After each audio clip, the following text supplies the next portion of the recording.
Welcome to Sikkim 365 Radio. Penn State's about to snap the ball. Clifford has running room, decides to throw it. Good decision. It's a touchdown to Brenton Strange. The Sikkim 365 Radio Friday show is brought to you by Bird Culchin Ford. With Bo Nix.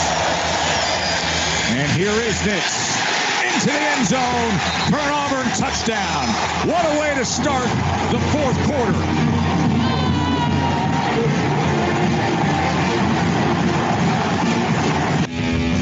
Sikkim 365 Radio is presented by IdealMRI.com. High-quality MRIs for $497 or less. IdealMRI.com. Your health is important, so is your budget.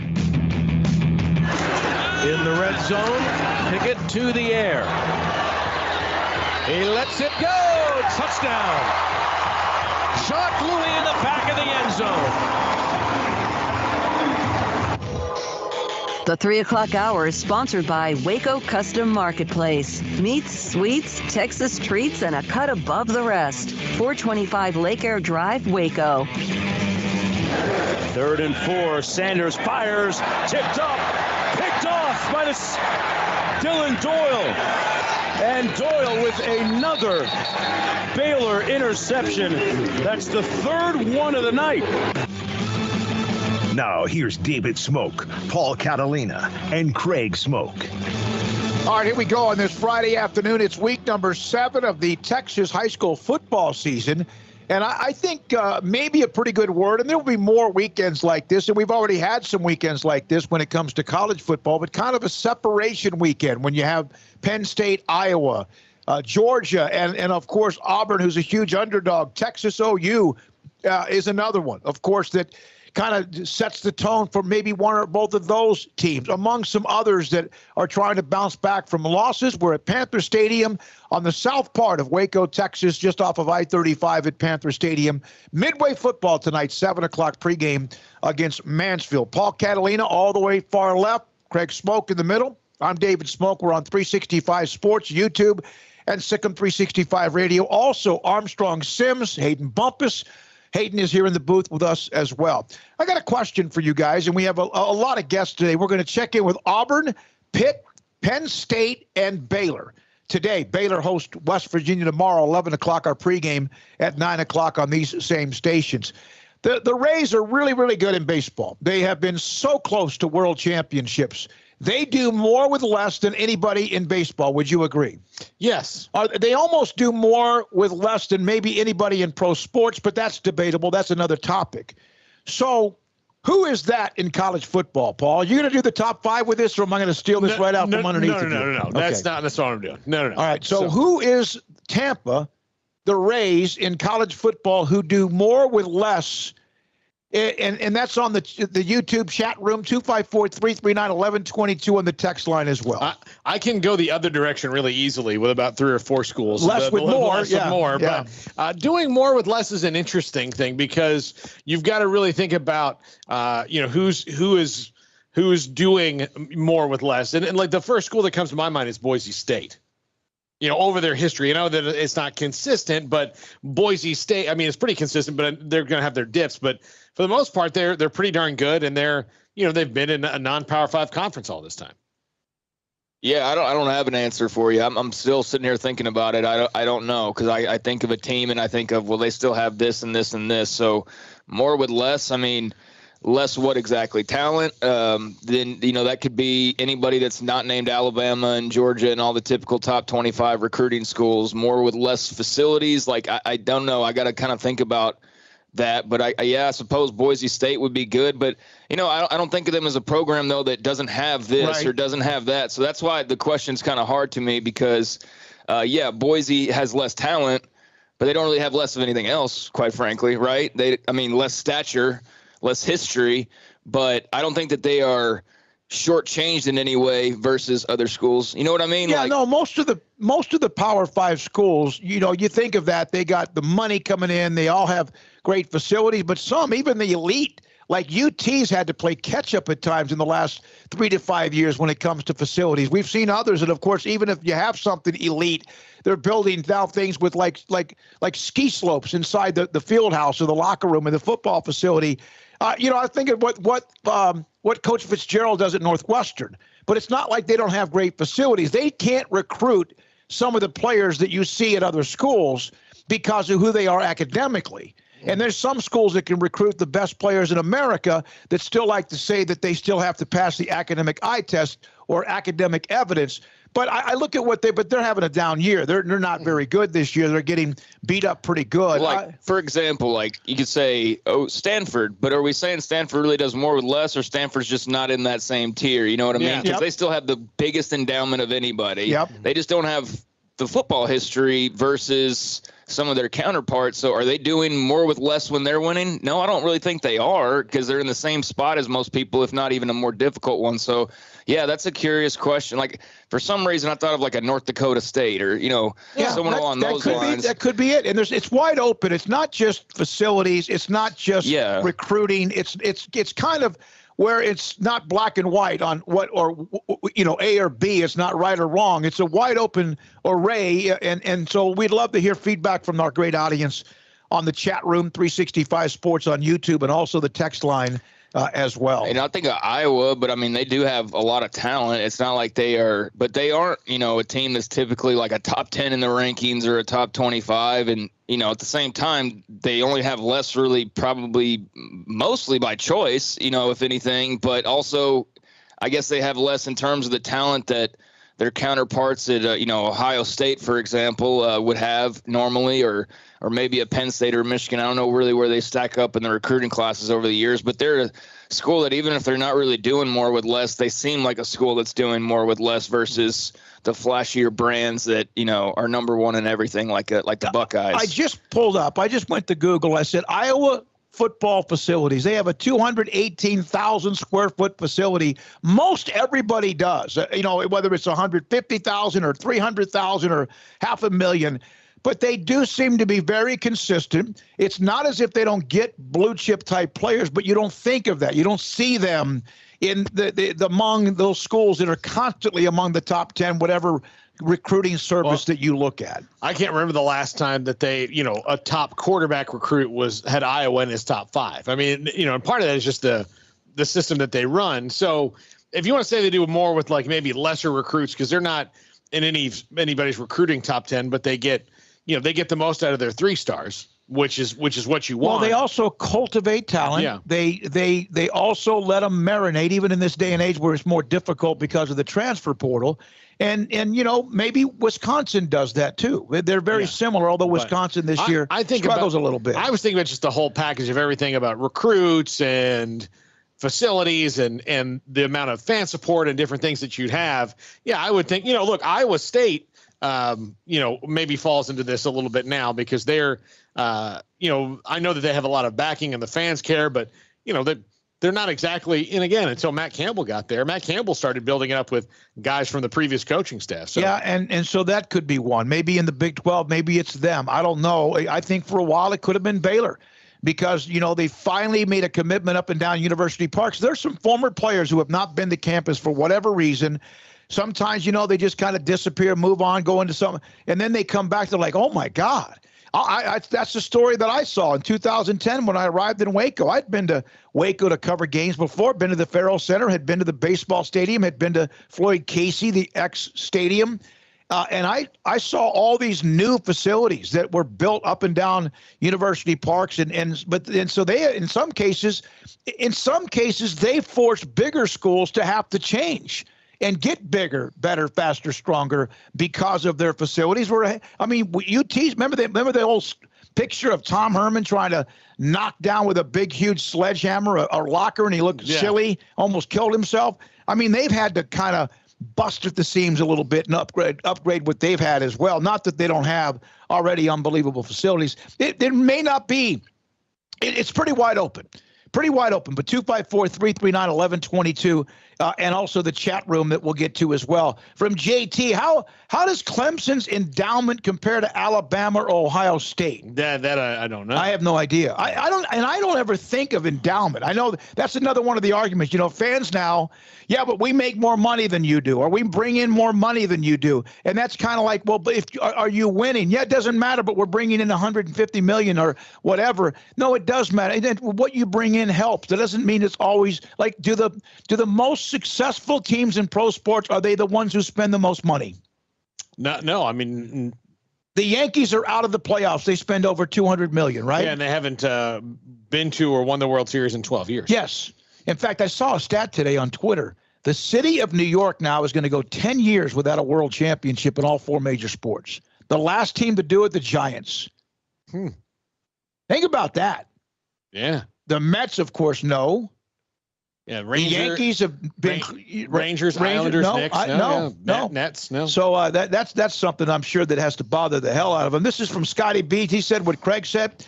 I'd say North Dakota State, also James Madison, perhaps Coastal Carolina, Appalachian State, and it's not as if there's like the living in the slums when it comes to athletic facilities, because everybody.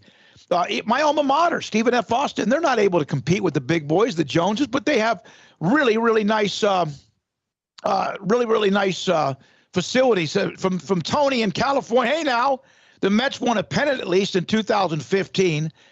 No world championships in the city of New York in 10 years. It's going to be 10 years. And they have twice as many opportunities as everybody other cities. Oh, they have maybe more. Yeah, you're right, because two hockey teams, two NFL teams, 2 Major League Baseball teams, and actually 3 NFL teams, because the Bills count. Not the city of New York. I know, but pretty close to it, right? Yeah. So but they have everybody else would have 4. For the more, I mean, LA actually is the same thing, but yeah. So, and LA's won one recently. So, yep. Okay. So that's one of the questions today. Justin Hawkinson is going to join us. He covers Auburn for On3 Sports. They have their game at Georgia tomorrow. Also today, Grayson Grundhafer, Sikkim 365 on recruiting. The visitors this weekend for Baylor as they host West Virginia. 4 consecutive weeks they'll be at home, although 1 week, the 3rd week in October, or the 3rd game on that 4-week set, is going to be an off week before they play Texas after Brigham Young. Jerry DiPaolo was going to join us from Pittsburgh's Tribune Review. We've had all this about Pickett, right? We'll get into that with him. Travis Johnson on Penn State at 4:45. S11, Sam Bradshaw breaks down Baylor and West Virginia X's and O's with us as well. Is this our last week with Sam? I don't know. I mean, he's due at any moment. I think it is. We'll have to ask him where he is. If he's dilating or not, where he might be. Is he having any he-he-who type of moments where he's kind of having to, hey, maybe this is the moment Paul will have his top 5 today at 5:55. All right, 3:13, we're live at Panther Stadium, Midway ISD. Midway is located in Hewitt and Woodway, Texas. For those of you around the country that are watching us on YouTube channel 365 Sports, just on the southern part. Their zip code is actually Waco. I used to have people on my website when I was covering East Texas football only get so mad at me when they were named in the stats or in scores Waco Midway. Because you'll see whether it's the UIL or whatever, sometimes you'll see Hewitt Midway. All right, because this is actually Hewitt where we are. However, the zip code for that high school is Waco. And I would have people on my contact me on the website mad because I called them Waco Midway. Actually, they're not Waco Midway. They're Midway. It's not Waco La Vega. It's La Vega, right? Yeah. But we do attach sometimes the school and the city that they're attached to as well. All right, so Baylor, West Virginia. Everybody on the site, and not last week or not the week before that, we have been very true serum when it comes to Baylor. I didn't think they'd beat Iowa State. They did. I did not think they would beat Oklahoma State. They did not. None of us did. Tomorrow, everybody across the board is expecting Baylor to beat West Virginia. Everybody across the board. Hayden even put in a prediction this week across the board. So how then debilitating will it be if they don't do that? I mean, it'd be upsetting, I don't know about debilitating, but I mean, I think the Big 12 is going to be back and forth and very close every game all year long for the most part. I mean, unless when people play Kansas or that Texas Tech game, all the rest of the teams are pretty even. So it wouldn't surprise me to see one play make the difference in most of the games in the Big 12. I think it'd be a terrible loss. I don't care how it happens. You're at home. It's the start of a home stretch. You just got beat embarrassing fashion in Stillwater. And I say embarrassing fashion because even though they were in the game late, Oklahoma State could have won that game by 28. Nobody would have blinked an eye.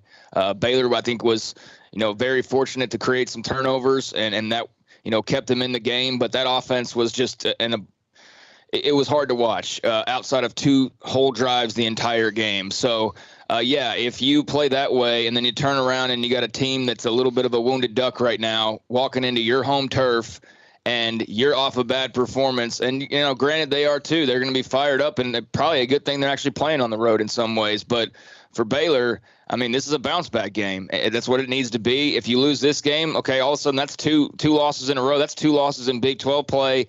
And then it doesn't, decrease competition-wise. It's only getting harder and harder. So, that's not a slight against West Virginia. If they walk in there tomorrow and they win that football game, I mean, kudos to them. I wouldn't be surprised by that. I think the Big 12 is even across the board, and there are probably only a couple of teams, 3-4 teams that are, shades above the others for the most part. But, they got to win that game tomorrow.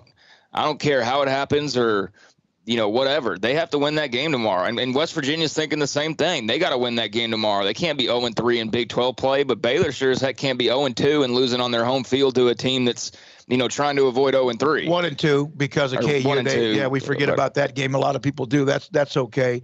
Again, the number for the text line today, 254-339-1122. We're on the road, although we're 10 minutes from where our studio is. No calls today. That's why the chat room needs to light up, and it is. And we'll come back with that and more, plus the text line at 254-339-1122. A quick update. By the way, Clemson has like $1 billion endowment. If I could get internet at any high school we go to, that'd be great, but I don't, so I couldn't really compare it to much. But, they have $1 billion endowment. It's less than a lot of other schools, a lot of other P5 schools as well. So for the person that asked that, did they ask it was a comparison to? Yeah, no, just somebody just was randomly asking me about it, and so there's the answer. In fact, Tony, Clemson's endowment is $770 million. Ohio State is $5.2 billion. Michigan is $12 billion. Yeah, Clemson says on this $1.007 billion endowment on their official Wikipedia page or whatever. So it's nice, but it's not anywhere in the same realm as a lot of others still. I had this question as well from the 540 Owen in Virginia, and we've discussed this. We've had topics on this as well. Besides Texas, which state has the best high school football in your eyes? Did I list them off? Florida, Louisiana, Ohio, Georgia, Pennsylvania, and California. Yeah, it depends. And I think a lot of states in the South per capita are even better than that. Like Louisiana per capita is amazing. Are you talking about talent or atmosphere or the intersection of both? Because I would say that maybe Ohio, Pennsylvania, and Georgia and Louisiana might have better atmosphere than Florida does. Florida has great talent, but nobody cares about high school football unless you are directly connected to that high school. I mean, you're not going to you're not going to see what we're going to see tonight, where it's going to be wall-to-wall people for a team that hasn't won a game. Yeah, I mean, a team that's 2 in 12 in the last 17 or whatever games. You're just not going to see that. People don't once high school's over for them. It's different in Texas. There are some games where it probably gets a few people, more lathered up. But you're right. Compared to Texas, where you have these stadiums that seat 8,000-10,000 people, and they're filled most of the time. Yeah, they deal with attendance based on winning and losing as well. But as far as atmosphere, I don't know if anyone has a better atmosphere across the board, from talent, coaching, commitment, stadiums, and fan bases, than perhaps this state. And that's not being a homer. It's probably true. It's not even close. Yeah, it's not even you don't even need to tiptoe. It's not even close. I mean, look at Allen Stadium. Look at a billion different stadiums around this state. Nobody else is doing that. Nobody else is putting in. There's nobody else that are writing Friday Night Lights about. And I know there's been The Blind Side, and there's been other states that are featured. But I mean, there's nobody in this country that. Name a state when you think of high school football. Nobody's going, West Virginia, you know, or like, no, it's Texas. It's Texas. It'll always be Texas. It's Friday Night Lights. It's all that. So no, it's absolutely Texas. Cultivating talent has changed over the years. They still have the same amount of talent, but now I'm not saying talent wise. I'm saying like I'm saying the total package. Yeah, it is not close. It's not even not close. There's not even a 2. Where we're sitting right now is proof of that. Yeah, exactly. I mean, we are in a press box that's as good as some colleges might be. And one of the reasons we have the commitment to it is because it is so important, revenue-wise, interest-wise as well. Yeah. The other thing here is, so Shane Anderson, the coach at Midway, he's the coach. That's what he does. He's the football coach. He doesn't teach history. Like in Florida. That wasn't always the case, but that has surely changed in the last 25 years. Yeah, but in Florida, where they have the same kind of per capita talent that they do here in Texas, they're just now getting to the point where there will be a guy who's the head football coach and maybe the athletic director and nothing else, because there's many schools where, in fact, there's a lot of schools in Florida where you're like, hey, you know football, right? And you're the history teacher. Would you be our JV coach? Yeah. You know, like, and it's not even. How about this? Even coordinators now in Texas aren't teaching. Yeah. It's just the way it is. It's a commitment. They may be doing some other things as well. But thanks for the text and also the question on that. And I have total respect for all the other states that you mentioned. I mean, as far as talent, you got to go Louisiana, you know, and Georgia right off the top. As far as, you know, all the other things, Florida, California, all that. But like, it's just different here, and I don't even think there's really an argument for how different it is here versus everywhere else. There's not J.J. Watt, I was thinking, drafted by the Texans. Remember, Paul, we had him on the show. Yeah. We had J.J. Watt the week after he was drafted by the Texans on the show. He had just landed in Houston, and he was flying into Houston, and you can imagine how many of these 8,000 to 10,000 or more seat stadiums are just everywhere. And he said, what university did we fly over? And it might have been like Katy ISD. He said that the thing was they drove past, he was a stadium. He's like, what college is that? Like, no, that's so-and-so high school. So, what is that, University of Houston? Like, no, that's on the other side of town. Yeah.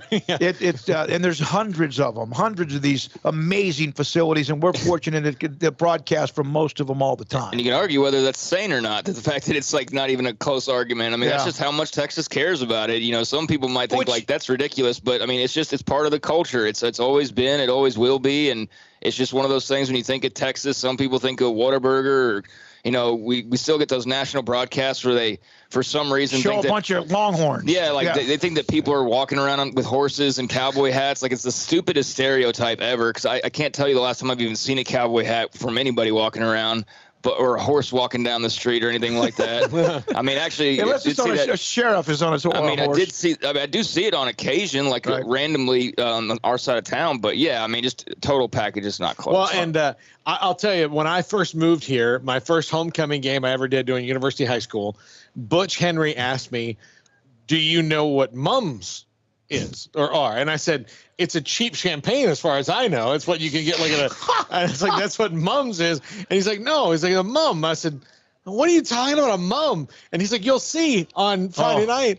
And then I get to the stadium and Lark Smith was doing the game with me. And I was like, that's a mum? That seems all. I remember being mad I had to pay $35 for a small corsage. Yeah. No, let me tell you what mums have become. Homecoming's changed over the years, like so many other things. It's almost an attention thing. Like, look, I have 5 of these. Yeah. It looks like you have a garden on your neck. You went to the ribbon store and like just got a tag. And we're not saying don't do it, but there's some that have just gotten to the point where it's a competition. How many mums you could have hanging off your dress at the top. If you're from a different state than Texas and don't know what a mum is, just Google mums Texas high school homecoming and you'll see what we're talking about. You'll see this big, massive, almost looks like a funeral procession on somebody's like left shoulder. All right, when we come back, we'll have Justin Hawkinson. He covers Auburn for On3Sports.com. That's the one that they've really kind of grown. And in fact, over just the last couple of months, Ivan Maisel joined us during Big 12 Media Days. He's a great writer, a national writer. He's part of that group as well. But Justin handles Auburn. They have an ultimate test at Georgia this week, and he's next on Sikkim 365 Radio, 365 Sports. BetUS has been serving clients for 25 plus years and prides themselves as now the 3-decade leader in online sports betting, America's favorite sports book. So go to BetUS.com, use promo code SICKM125 or SICKM200, 125% bonus on a deposit of $100 or more, or a 200% bonus if you use crypto instead of cash. And why BetUS? They've got action on every sport across the world. So whether you want to bet college football or you want to bet cricket, they've got your game. And BetUS offers the industry's bigger retail bonuses to keep their players betting longer, like Sick'em 125 and Sick'em 200. And the BetUS loyalty program is legendary. They keep their players up to date with articles, players, team stats, and trends, giving you the right tools to make the best wagering decisions. So go to betus.com today, Sick'em 125 and Sick'em 200. Baylor University is where lights shine bright. So let there be light. Let there be roommates and teammates, scholarship and championships. Let there be fresh starts and new traditions, fast friendships and lasting impacts. Let there be laughter. Let there be joy. Let there be light. Baylor University, where lights shine bright.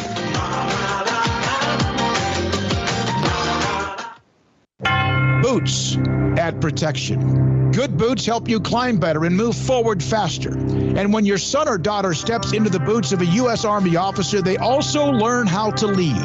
In these boots, they'll gain more confidence with expert training in one of more than 150 occupational specialties. In these boots, they'll stand a little taller and lead a team with diverse backgrounds and areas of expertise to successfully accomplish whatever challenge comes next. In these boots, they'll earn respect with valuable experience from day one that will give them solid footing for success into the future. Highly qualified candidates who earn a spot on our team can receive comprehensive health care coverage, college tuition assistance, and a bonus of up to $40,000. See all the things your son or daughter can achieve in our boots at GoArmy.com. U.S. Army Waco Recruiting Company, 254-598-8131 or 254-776-1543.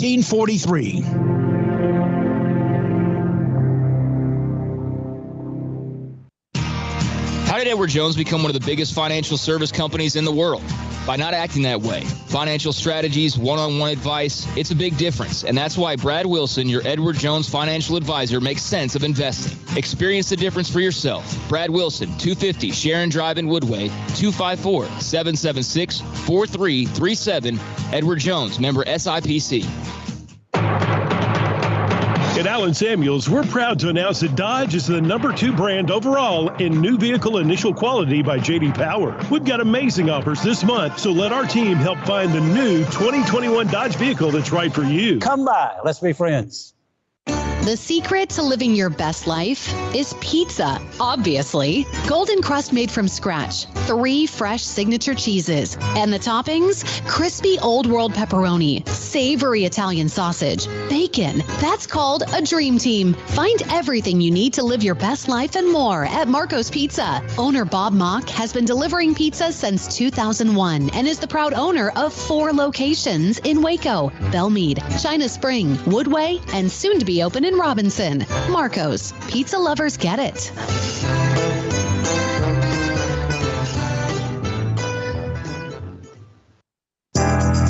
Riverbend Liquor and Wine, Lakeshore Drive at North 19th Street in Waco is a hidden gem. They've got a great selection of spirits, wine, and the most extensive selection of craft beer in Waco in their gorgeous walk-in fridge. And they have an amazing array of high-end bourbons like Pinhook, Weller, Buffalo Trace, Brush Creek, Hotel, Garrison Brothers, Thomas S. Moore, Hooten Young, and Bardstown. Great customer service and a convenient and speedy drive-through window. Riverbend Liquor and Wine. Find out more on Facebook and Instagram.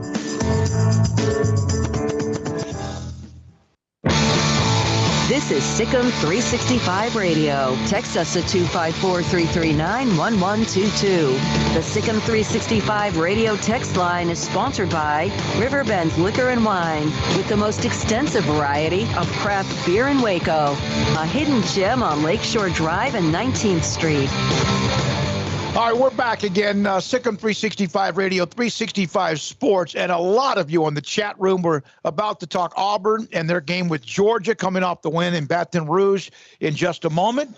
The ACC, let me see here. Let me go to the chat room. There are a lot of people who brought up Memphis, Coastal Carolina as doing more with less. As far as the question I asked about that in college football as well. Yeah, I think Coastal in particular is a really good one. Yeah, I do too as well. We are now joined by Justin Hawkinson on 3sports.com.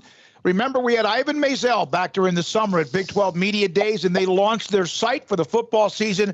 He covers Auburn and joins us on Sikkim 365 Radio. Justin, thank you very, very much. Hey, congratulations, Auburn. You beat LSU on the road for the first time in forever, and your gift behind door number one is Georgia. It's kind of how the week has been, huh? Yeah, that's the SEC. So it's short-lived. Finally get that monkey off the back. So they win that one, and kind of redeems himself, and then you get Georgia. But I don't know. Maybe this is if you're going to play Georgia and they're this good, maybe you play them now when you're coming off a game where you have some confidence and momentum. I mean, if you're ever going to play them, I guess now is as good a time as any. Justin, for Auburn, Bo Nix he's kind of a conundrum in that he is not a guy who is going to put up Bryce Young type numbers or be that guy who is, week in and week out going to throw for 300 yards or do something like that. But he is always in for a couple of spectacular plays. What is the life of an Auburn fan like watching Bo Nix play? Ooh, I mean, it's just a roller coaster, honestly. You just don't know. Because he has that tendency, obviously, to scramble and to try to make the big play. He's kind of been like that his whole career. He feels like he's capable of making a big play, so he always feels like he's got to try. And that's turned into obviously some bad situations in the past. And then you saw last weekend, it can come together, and he makes the right plays, and he's maybe the difference in winning that ball game. So it's just a wild ride with him. But I will say, in a lot of games, I think there's times where you would say, okay, Bo's got to manage the game and he's got to avoid mistakes. And of course, he's got to do that against Georgia. But against a team that's so good in Georgia and a defense that's so good, having somebody like Bo Nix in this game is probably not a bad thing because, look, I mean, Georgia's defense is going to shut down a lot of what Auburn wants to do. And so you're going to need to improvise. You're going to need to figure out how to make some plays when everything's not there. And Bo can do that. Of course, it can go the other way. It's like what they say when you blitz, the band's playing one way or another. That's what it feels like when Bo plays quarterback. So, he's been okay this year. He had a bad game against Georgia State. He's okay against Penn State. He's good against LSU. So you just never know. You never know. It's when he gets to scrambling and gets it in his mind that he's got to make a play. It's there's no telling which way it's going to go. So blood pressure is always high watching Bo Nix. Yeah, no doubt about it. I mean, for non-Auburn fans, I can only imagine for Auburn fans what it's like. What's it been like to see what Brian Harsin has done with the program so far after making the changeover from Gus Malzahn? I'm always just interested in, new coaches when they come in and kind of the culture and all of that. I mean, obviously they're doing well enough that we're talking about this giant game tomorrow, but just what have been your impressions of Brian Harsin and the touches he's put on the Auburn football program?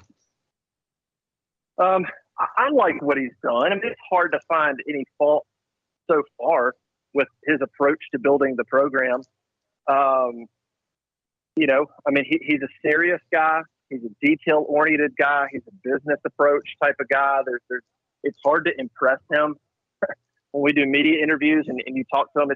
It's hard to get, those kind of emotional answers that sometimes you're looking for, when you ask a coach, you're trying to get this. He's not really going to give that to you either. The best answer you're going to give is if you ask him a question about culture or about leadership. That's when he gets excited. So, it's hard to fault any of those things in his approach to building the program. I've kind of told people, look, I've kind of gotten to the point where trying to predict how a coach is going to do it, at this point. I mean, you look at Tom Herman, like that looked like a great hire. And there have been other examples of that. And so there's recruiting and there's injuries and there's scheduling and there's so many things that go into if you're successful. I think as far as trying to build the culture and do the little things right and build a program and instill into these kids how to win every day, it's hard to fault anything Brian Harsin's done. He just has to go recruit. I think he's got the respect of the Auburn alumni, the Auburn fans. And now it's just go recruit and land some players. You win at LSU. That's something Gus never did. He never won at Georgia. He never won at Bama. He never won at LSU. So little things like that. That's good stuff. So his approach is good. Now you just got to go recruit. When that happened, when Malzahn moved on or was asked to move on, who was option A or 1 or 2 if Brian Harsin wasn't? Oh gosh. It's been so long. Yeah, it feels like an eternity ago. We know all about coaching searches. Yeah, we know all about coaching searches at Baylor in the last decade, so we kind of feel for you. Kind of threw that one out of left field. Yeah. Because it seems like it's maybe working out. Yeah. It's working out. What happened was Kevin Steele was the defensive coordinator at Auburn for a lot of years. Did a great job. And the coaching search sort of went sideways because Kevin Steele and Ronnie Garner, who's then the defensive line coach, basically were trying to, behind the scenes, position themselves to get the job. Kevin Steele wanted to be a head coach. Ronnie Garner wanted to be the defensive coordinator. And they had actually been going behind the scenes to boosters for months, if not going back 2 years, saying, hey, look, if the time ever comes, here's our plan for the program. And so when it was decided that Gus wasn't going to be that coach anymore, that ramped up. You had boosters that rallied behind Kevin Steele and they just thought they were going to implement this plan that they were already thinking and put Steele in. And when that got out publicly, it backfired in a massive way. Kevin Steele was a well-liked defensive coordinator, but his coaching record obviously was terrible. You guys know that. And so it backfired in a big way. And the public backlash basically shot that down completely, kind of cut the legs out the boosters. And so it sort of then for the search committee to actually go find a candidate like Brian Harsin. Alan Green interviews him. They like him and they make the hire. So if not for a little public backlash, Kevin Steele would be the head coach right now and Ronnie Garner would be the defensive coordinator. But when that got out, the Auburn fans really didn't like the hire one. They didn't like, while the decision was being made, they didn't like how that went down. And so it really backfired. Yeah, there are some things that coaches just can't get over, and I think Kevin Steele's tenure at Baylor is something he'll never be able to wash that off, no matter how many coaching showers he takes and tries to go this place and that place and be an elite defensive coordinator. People just think that that's where he needs to be. Yeah. Well, and he's pushing, I don't know exactly, whatever, 60 plus years. So you're like, okay, you give him the job. Okay, now for how long? It's like he just wanted it for his own personal gain, and that's fine. But it was also like, okay, what are you going to be like? Best case scenario, you go 6-7 years. I mean, it wasn't a good fit for a lot of reasons, and it almost happened, but it got out, and Auburn fans really, really publicly pushed back and forced that thing another direction. So you talked about Bo Nix. We know all about the Georgia defense. So what's the plan here for the Auburn offense in your mind? That's a good question. I mean, when we talked to Brian Harsin on Monday, I thought he had an interesting comment. I think we lost Justin. Is that right? Yeah, let me see. See if we can reconnect him with Justin again on Craig's question about what can Auburn do. What, we got him back? All right, Justin, sorry about that. Go ahead, Craig. Yeah, okay. Got the question. Yeah, I mean, I think Brian Harsin, look, he said all the good things about Georgia's defense. Look, we still have to scheme. We still have to game plan. We still have to try to figure out weaknesses and tendencies. And, he said, look, this is an opportunity for us to do something that we believe in, and that's running the football. And so I think, look, they're going to have wrinkles, sure. But at the end of the day, they're also going to try to do the things that they do best, because what you can't do against a great defense is trick yourself. It's getting there and figure out and not believe in the things that you do and then start doing things out of the ordinary. So, I mean, I think Auburn will have some wrinkles, but it's going to come down to they're going to have to run the ball. And when I say that, they're going to have to run the ball at times, like in certain situations, convert when they need to, and just make it some type of presence. And then I think Bo Nix's legs is a huge part of it. He's going to have to – I think they found something at LSU in terms of if this Auburn offense is going to be successful. Nix has got to have probably 8 designed runs, and then he's going to have some scrambles. So he needs to end up running the ball 12 or 13 times a game. He's too athletic to not. And so, if you can design some stuff for him and he can get you, 40 to 50 yards rushing, that would be great. And then go from there. So I think Auburn's going to do their thing. They're going to take some shots and try to loosen things up for sure. But they're going to have to run the ball, and Bo Nix is going to have to find ways to run the ball for them to be successful. If Bo doesn't have a good game running the ball, like if they don't design run for him, or he's not able to scramble, it's going to be hard for that offense to consistently move the ball unless they get a bunch of great field positions or some turnovers. Thank you very much, Justin. Appreciate it. Enjoy the weekend. What a game it should be. Georgia, of course, is rolling, and Auburn with a nice win against LSU. And as he said, welcome to door number one. It's Georgia, and it could be Alabama for somebody else, or it could be whoever else along the way. From On3Sports.com covering Auburn. When we come back, Grayson Grundhafer, he covers Baylor and especially does a lot with recruiting on the visitors this weekend with Baylor in West Virginia. Also, he and Craig do the Bearcast every week. Gets up on Tuesday. Over an hour of Baylor Everything. That's a separate podcast and segment as well. Question on the site, how come the Baylor boys don't ever cover anything Oklahoma? You need to listen and watch the show more often. That's all I'm going to say. This is Sikkim 365 Radio and 365 Sports. IdealMRI.com, located in the Central Texas Marketplace on the kind of the southeast side or southern part on the west side of 35 in the Central Texas Marketplace off I-35 in Waco. And what they do are two things, mainly. This is it. They find out what hurts you so badly, whether it's a ligament or a muscle.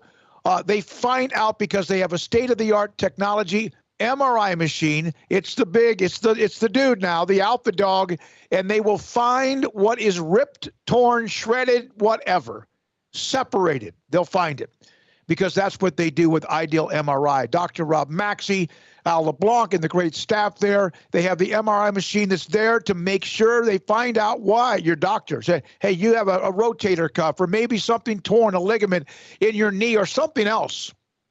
And that's what they find. And here's even better. That's important. They also save you money. $497 or less every single time you go to Ideal MRI, no matter what it might be for. $497 or less every time. And they'll also help you with the possibility of your insurance covering part of the cost. That's huge as well. The average MRI is $1,100. At IdealMRI.com, it's $497 or less every single time at IdealMRI.com in the Central Texas Marketplace in Waco. At long last, it's time for some college football. Bird Collision Ford proudly supports the Baylor Bears as they take the field this season. Hi, I'm Mark Stewart with Bird Collision Ford. We have some great vehicles available this season as well, so come check out our winning lineup of new Fords.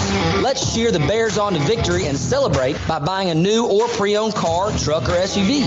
Visit us anytime at bkford.com. Buying made simple at BK Ford. Sikkim Bears. Do you or your kids get nervous about going to the dentist? Stonewood Dental, Dr. Steve Childress, he can help. I've spent a career taking care of patients. Experiences, and now they're adults that hate going to the dentist. If I get a kid at 3 years old, and they come every 6 months, and it's a happy experience, it's normal for them. Now they have an accident at 6 or 7 or 8 at school. Now they have a broken tooth or a trauma, and they have to come here. They're used to lights, they're used to water in their mouth, they're used to experience, they already trust us. It's amazing what we can do with that kid without it being a negative thing. But if I see a 6 or 7 or 8 year old that's never been to the dentist, and now they have a trauma or an unfortunate unexpected toothache, it's harder to do that for that kid and it not be somewhat of a negative experience. So bottom line is I try to keep kids and adults and teenagers and everybody the way I'd want my family treated, which is where it's a necessary part of life. You just take care.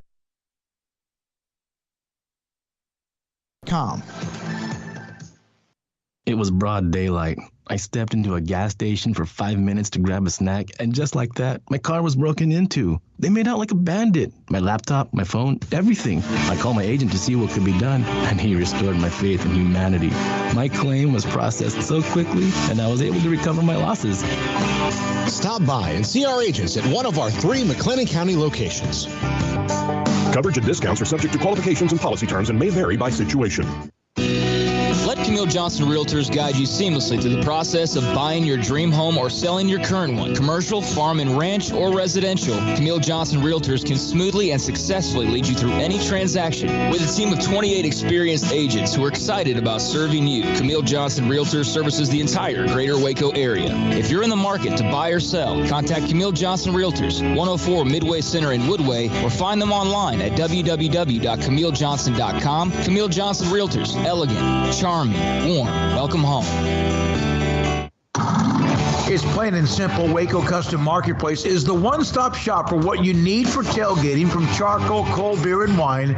And, of course, customize your order with brisket, tri-tip, sausage, wings, smoked pork tenderloin, country-style or pork spare ribs, marinated beef and chicken fajita meat, ground beef and chili, meat, hot dogs, and burgers, buns, seasoning, sauces, chips. There's fresh baked bread and kolaches every day, breakfast sausage links. And you can also customize your favorite cut of steaks from select, choice, or prime, bacon wrap fillets, ribeyes, New York strips, sirloin, T-bone, and porterhouse. Full service butcher shop includes pork, poultry, beef, chicken, and seafood, serving Waco restaurants and families since 1940. Your one-stop shop for beef, pork, poultry, and seafood needs. Waco Custom Marketplace, 425 Lake Erie Drive, or WacoCustomMarketplace.com.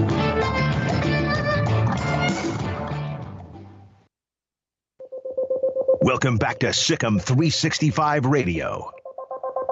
The Sikkim 365 radio app is sponsored by Alan Samuels Dodge Chrysler Jeep Ram Fiat in Waco. Your friend in the car business at Loop 340 and east of 84. Come by. Let's be friends.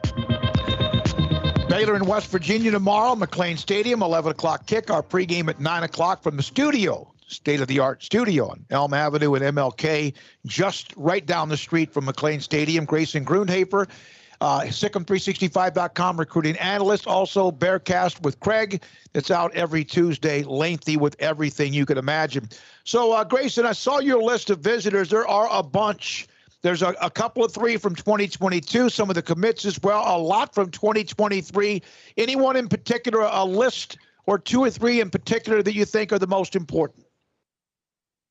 Yeah, I mean, this weekend really wasn't supposed to be too big of a group, I would say. I think they're more focusing on homecoming next weekend, should be a little bit bigger of a list. And then, of course, when you get into like the Texas game and the Oklahoma game, I think you'll start to see more visitors, kind of more similar to the Iowa State game. But, you know, this weekend you have a few commits that are coming, which is nice to see. But I think kind of the main overall theme of this group is there's a lot of evaluation guys that are going to be on campus, guys without offers, who the Baylor staff is kind of evaluating and seeing, hey, could this guy fit in well with the 2022 class or 2023 class, to be honest. So there's a lot of guys like that. But I think the main one that I want to highlight probably, there's probably two, but the first one is North Crowley linebacker Smaji Burrell. And the reason I bring him up is because he's actually the most recent Baylor offer in any of the classes. That was last week. So obviously quick transition from getting the offer to getting him on campus, which is very nice to see. They were his first offer. So a chance to really get out to a nice early lead with Smaje. And then, of course, with out of Maid Creek, you also have the cornerback Tayshawn Wilson. And Tayshawn's a guy who I think, you know, they offered during camp season, became his first offer, Power 5 offer, that is. I think Louisiana Tech beat Baylor to the punch, but for Power 5, it was Baylor. And so I think they're out to a nice lead. They stayed in constant contact. I know he posted a few graphics on Twitter, so he's another one to keep an eye on. But those two are probably the ones that I definitely need to highlight. But outside of that, it's a lot of evaluation prospects.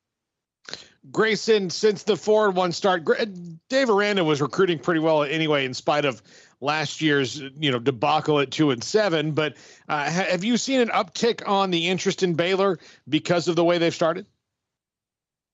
That's kind of hard to say. I would probably say the guys that they offered, have definitely taken notice. So, guys who came to the Iowa State game, that was obviously a bit of movement there, I would say, where you get to see kind of what this Baylor team is striving towards. And I would say, I think it was kind of the perfect game because if you watch the first half of that game, that's who Baylor wants to be, right? So I think a lot of recruits got to see that and go, oh, okay, so this is the goal. This is where Jeff Grimes wants to take the offense. This is kind of what they have in mind with their play calling and scheming. Now, obviously, the second half didn't go great offensively, but it was kind of laying the groundwork a little bit. And then they were able to come up with a huge win, a great atmosphere. And so, yeah, I think games like that help.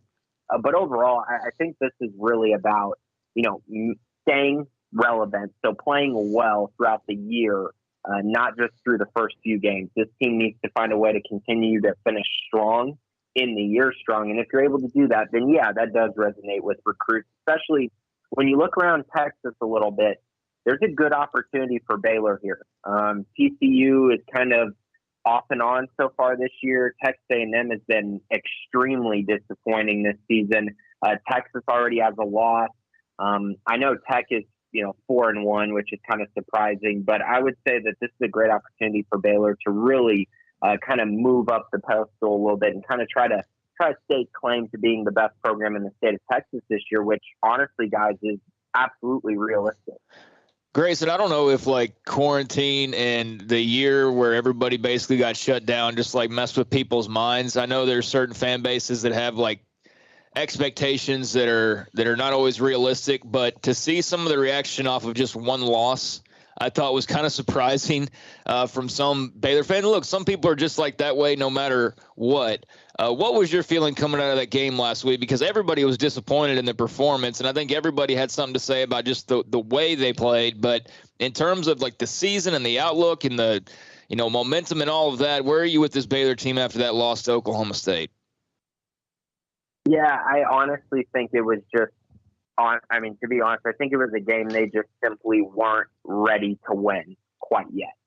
Going to Stillwater, that's not something a lot of teams in Baylor history have done. It's a very tough place to play. I know the 2019 team did it.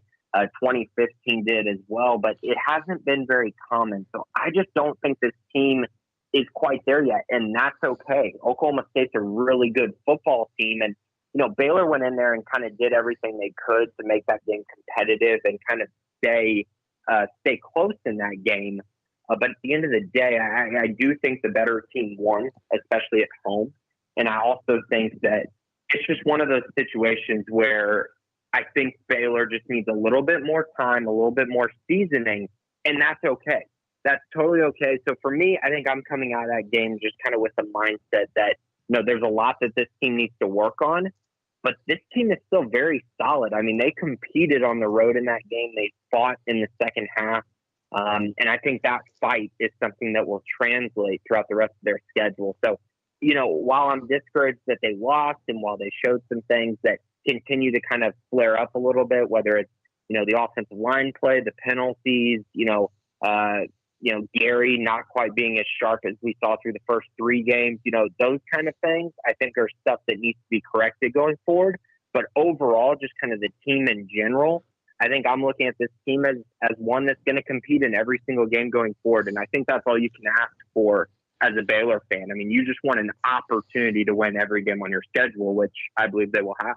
You hear about one of the things Oklahoma didn't like about the 11 o'clock kicks, even though that was one of Fox's number one spots, was getting recruits to Norman, because it's not impossible, but it's not like, it's DFW is still a drive in the Norman. Not that they don't have airports in that area, in Oklahoma City area, but 11 o'clock kicks, is that because Texas is such a large state and a lot of these visitors can just drive from wherever they are? Most of them probably do.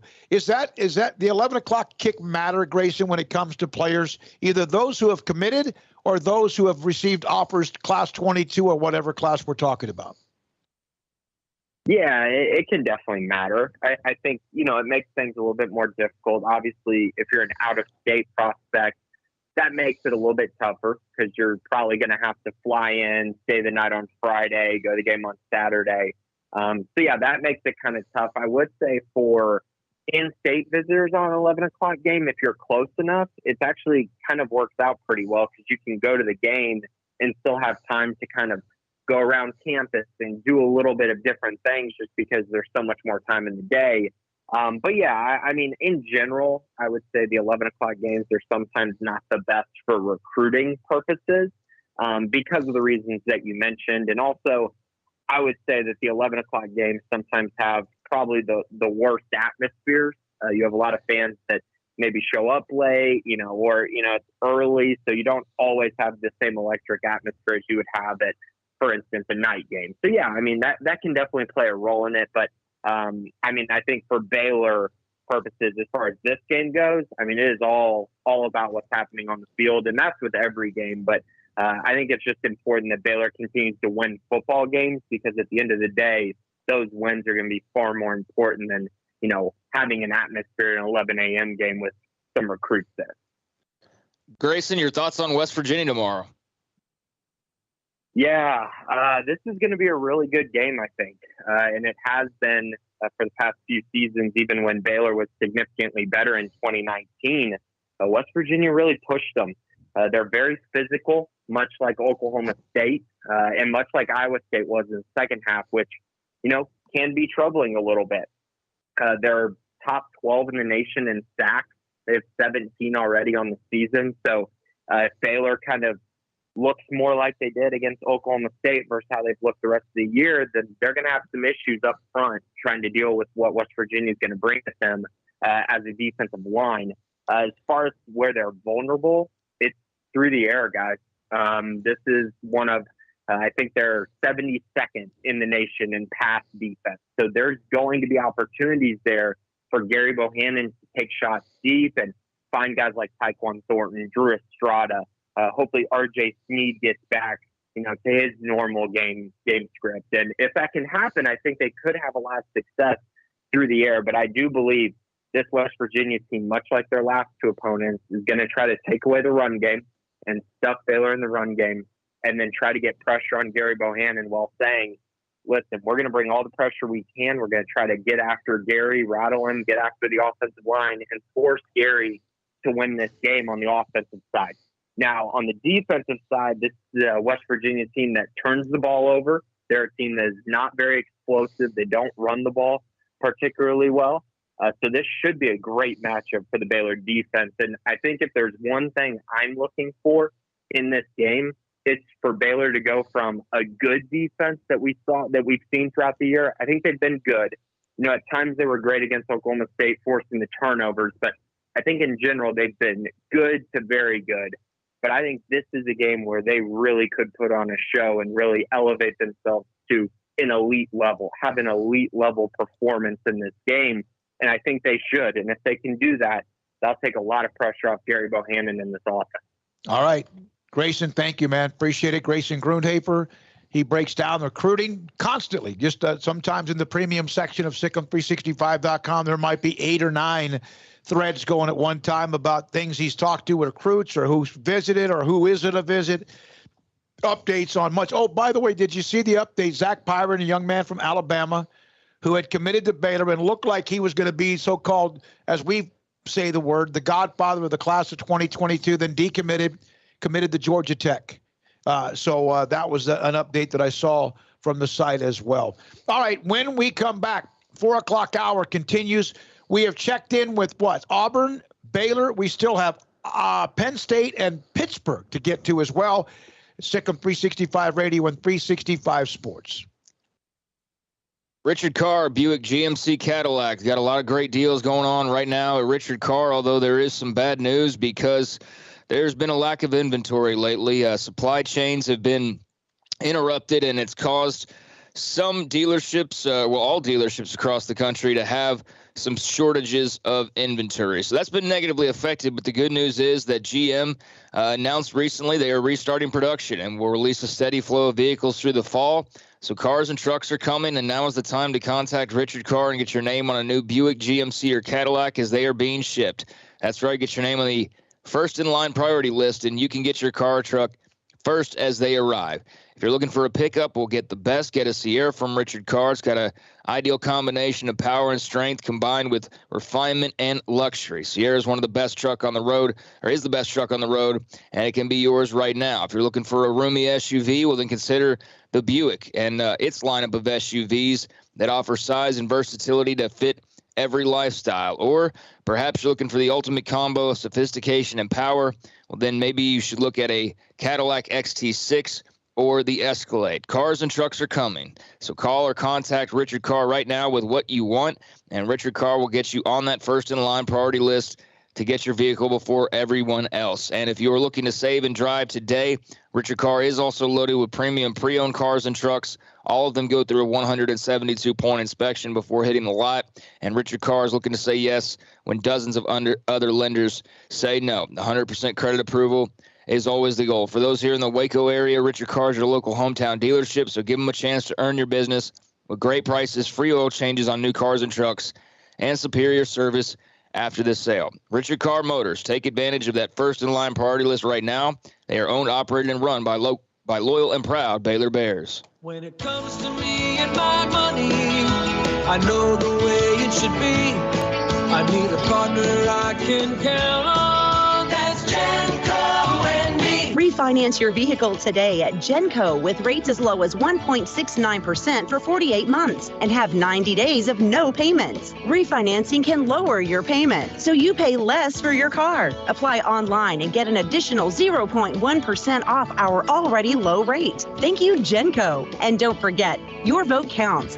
Vote today for your local school to win $1,500 with Genco's School Spirit Competition. For more information, go to gencofcu.org. Annual percentage rate subject to change without notice. Subject to credit approval, membership eligibility, and loan policies. NCUA Equal Housing Lender. They're people I trust. They treat me like family. My money, my future, my credit union. Genco. At Ideal MRI, we feel blessed to be a part of the Waco community. We're a small family business right here in Central Texas, and our goal is to bring down the cost of healthcare while maintaining high quality. At times like this, the cost of healthcare has never been more important, and unfortunately, significant illnesses and injuries still occur. That's why Ideal MRI is open and here to serve you through the difficult time. We offer premium MRIs just like a hospital with state-of-the-art technology and specialists, but you'll pay less.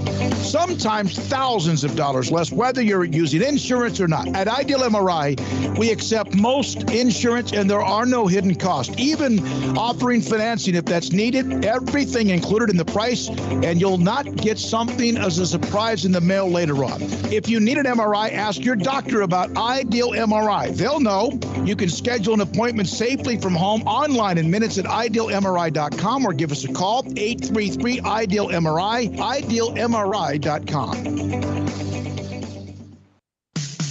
In the market for a quality metal building? Since 1943, Pioneer Steel and Pipe has helped Central Texas residential and commercial customers with metal building design, panel options, building components, and trim options. Pioneer Steel and Pipe's residential line is energy efficient, offers low maintenance, reduces insurance payments, is impact resistant, and carries up to a 45-year limited warranty. In addition, they can also help you find a metal building contractor for your project. Pioneer Steel and Pipe with locations in Waco and Bryan and at pioneersboys.com.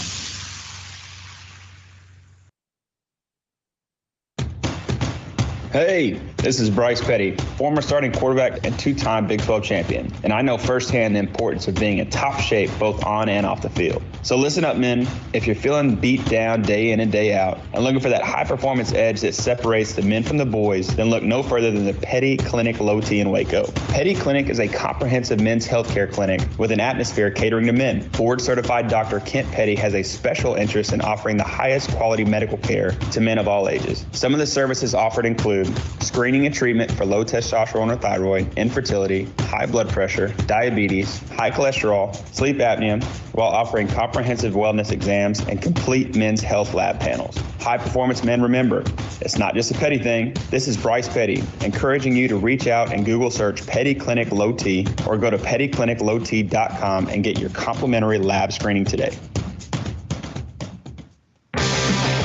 Welcome back to Sikkim 365 Radio. Sanders back, delivers, intercepted again. Number 22, J.T. Woods, a.k.a. the Heartbreak Kid, breaking hearts of quarterbacks around the country. The 4 o'clock hour is sponsored by Boozer's Jewelers, the wedding ring store, specializing in custom jewelry and repair, all in-house. Now, here's David Smoak, Paul Catalina, and Craig Smoak.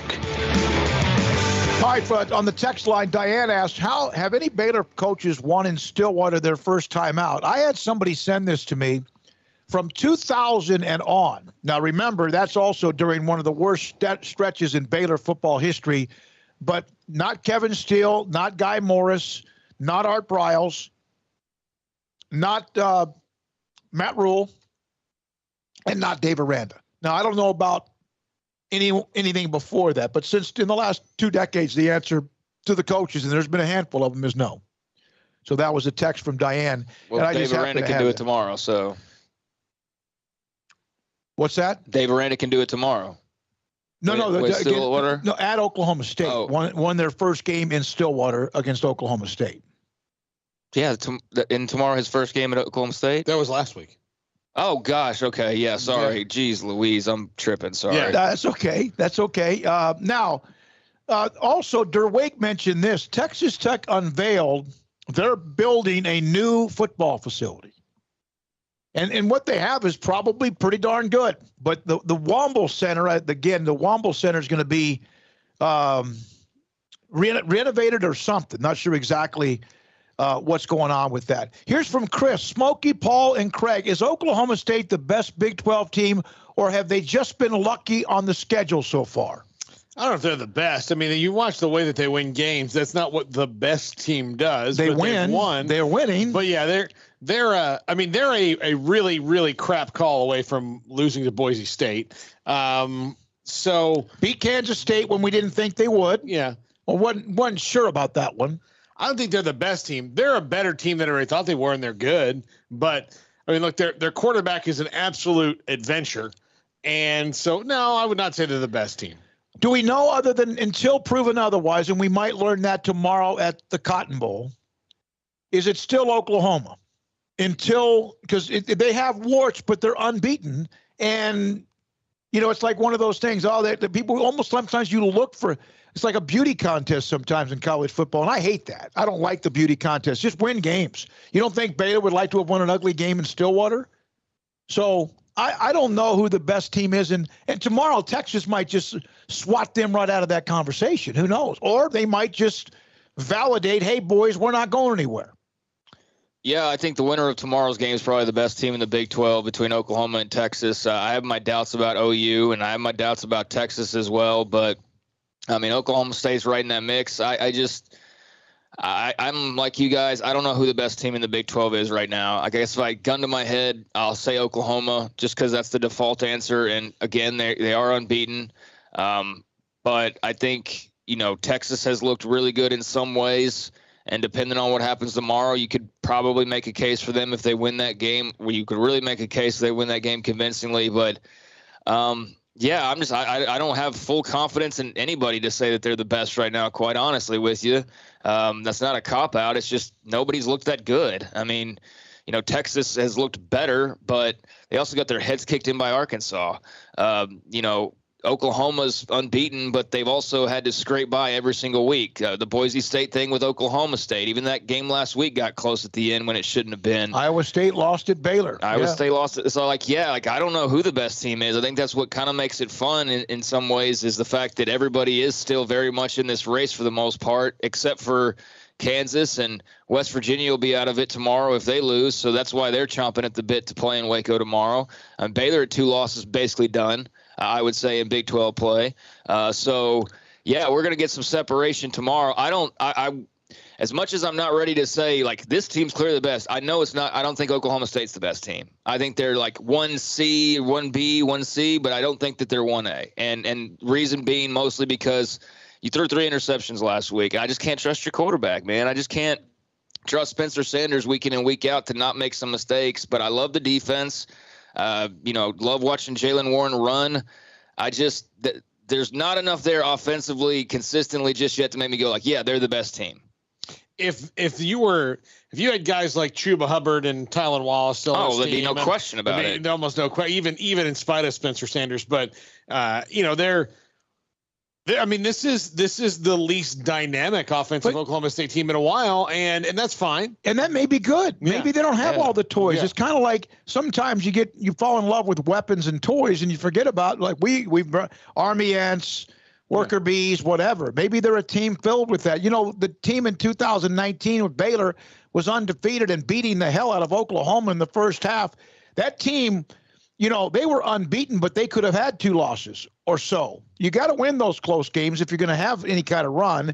The good news for Oklahoma State, I guess, is that they have the off week. Texas is playing Oklahoma. Then they go to Austin. And you know what? That could be for the lead in the Big 12 next week in Austin. Yeah. Could be for, hey, we're now, at least for now, we're at the king of the hill. And let's say it as well. I mean, it's not like Oklahoma State blew out everybody in those other games either. Those were also close games. And granted, Spencer Sanders wasn't playing the entire time, and he had to go to Illingworth or whatever. But yeah, I wouldn't want to put down $100 bill on any team in this conference to say they are clearly the best and they're going to be the best the rest of the way. And I like that. I do like that because I wouldn't do it. I mean, maybe take yourself out of the hardcore fan equation, because I'm sure like some rowdy, Texas fan, I guess, or something, or an Oklahoma fan would be like, yeah, absolutely, we're the best team. But like, do you really know that and believe that? I don't think anybody can say with 100% certainty right now that they know and believe Team A is the best team in the Big 12 right now. No, it's one of those things. Okay, you may not gamble, but I'm gonna. Here's $10,000. Here's your rent money for next month. Yeah, here's your rent for my. But so you lose. You have to gamble it. You lose. You're going to lose it. You're going to have to pay it. I'll pay it if you're right. But tell me the best team in the Big 12. There'd be some that would still maybe say Oklahoma, or some would say their favorite team or Oklahoma State, whatever. And there were always, But if Texas beats Oklahoma, that Texas Tech, we kind of just forgot about them because they got boat raced by Texas. Yeah. Then they go to West Virginia to win. And then they do win against a team they have not been able to beat in TCU.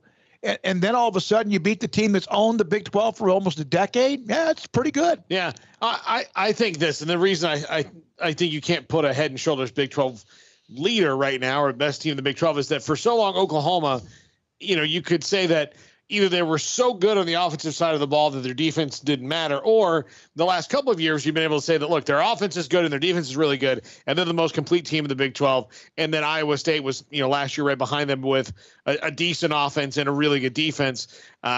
This year, I don't think there's a team in the Big 12 that you can say they're completely well-rounded on both sides of the ball, which means that you're going to have some games you lose because you're not well-rounded on both sides of the ball. You're going to have some games you don't expect to lose. You're going to have things that are jump up and bite you. Texas looks like they're really good on offense, but they're, kind of so-so on defense. So that'll jump up. It's already jumped up and bitten them against Arkansas. It'll probably jump up and bite them in the conference. Oklahoma's offense is inconsistent. Their defense looks like it's okay, although last week they couldn't get Kansas State off the field. So you can go through every game and pick things about every team that shows you that there's not a team that is in control of all their games. One of the things about OU, even when they lost early last year, and they have that hiccup always, it seems like, early, and even sometimes there's two, you knew that they were still sustainable, that they'll be there in the end. And they're about the only team in the last decade that you could say that in the end you knew they were going to be there. They were going to be there in the end. And I love that. Yeah, it'd be nice if Oklahoma, if they beat Texas, and I'm saying if they do, to give the Big 12 a team that's going to be right there inside the top 5 right now at number 6 and kind of like flex their muscles a little bit, along with Cincinnati and Brigham Young, who's coming at some point. Yeah, we can't count them right now. No, you can't. And it's fun to do that, but no, we're not as well. So to the Oklahoma State guy, like, I hope that didn't come across as me not having faith in them. They're right there. They have as good a chance of anybody. I just, like I said, if I had to put my rent money up, and either I'm going to have my rent money or not, I'm going to not make that bet because I don't have enough faith in anybody. But yeah, they're right there in the mix along with OU, Texas, and 2 or 3 others right now. I think the bet would be, I'm going to pay your rent if you're right, but you're going to pay twice as much rent if you're wrong. Yeah, otherwise there's nothing to gamble. Situation where I have to gamble it. I'm not gambling anything on predicting who the best team is. From Scotty B to Roll, wrap up this segment. We'll talk next segment about Pittsburgh and their quarterback that's getting all the attention, Pickett. From Scotty B, this is what he does. I looked up Baylor coaches in Stillwater, their first attempt that I know of. No Baylor coaches, as you mentioned recently, but 2, Frank Bridges and Morley Jennings, are the 2 Baylor coaches their first time they played in Stillwater back in the day when they were probably part of the Big 8, or even maybe back then the Big 6 or whatever it was called, did win their first appearance in Stillwater. When we come back, we're going to discuss Pitt, the Panthers, and their quarterback, Pickett, who's getting a lot of attention. Sikkim 365 Radio. All right, yesterday I gave away a table for 6 to Oktoberfest, an event, a concert with a couple of singers next Thursday at the Arboretum, which is just around the corner from where we are here at Midway's at Panther Stadium. It's in Woodway. Next Thursday night, I think the event starts at 7 o'clock. Thanks to Jesse Reed, I have a table for 6 to give away. Yesterday, I gave away 1 table of 6 for Oktoberfest with live concert. Next Thursday, I'm giving away another table for 6. First person on the text line that wants to go, send me a text, and then I'll get back in touch with you. 254-339-1122. And as they do, and as they've had since throughout the summer, now in the fall, continue to have sports events and I guess you could say, events and participation, from sand volleyball to flag football and much, much more that they continue to do. Go to discoverwoodway.com for more information. Baylor's about to have this stretch of home games throughout the month of October. Tomorrow, West Virginia. If you want a hotel room, if there's one available, hey, check out discoverwoodway.com for any one of their 7 hotels, which is just an 8 to 10, 12-minute drive to Baylor or Balcones or the Silos in Magnolia, or wherever you want to go. DiscoverWoodway.com. The 2021 Ram brand just received first place in the prestigious J.D. Power's initial quality study. The Dodge brand finished second to Ram, and the 2021 Jeep Gladiator is first among all midsize trucks. Quality and Ram Power Days. Only at Allen Samuels, 201 West Loop 340 in Waco. Come by. Let's be friends.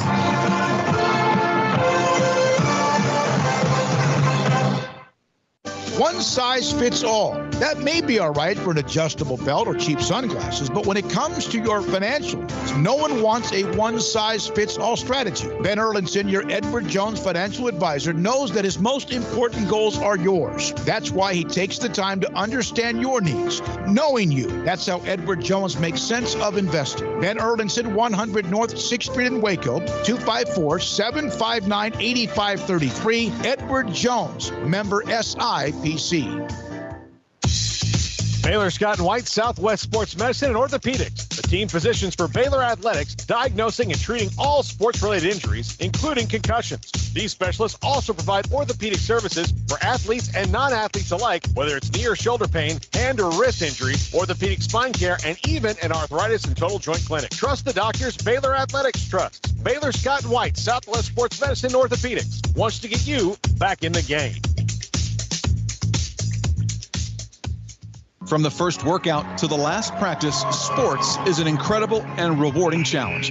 Hi, this is Dan Ingham with the First National Bank of Central Texas, and we're proud to support each athlete, every parent, and our educators. From families, small businesses, to the biggest industry, we're here to help. With remarkable products like our free First mobile app, we've got banking ideas that fuel big dreams. That's the First National Bank of Central Texas. Familiar faces making local decisions. Member FDIC, Equal Housing Lender. 1, 2. I'm in love with a man named Rudy. I'm okay with that. He knows exactly what I want. He keeps me coming back. Cooks breakfast, lunch, and dinner for me. Does the dishes too. I'm in love with a man named Rudy. Last name barbecue. It sure is easy to fall in love with Rudy's tasty oak smoked barbecue. Next in line.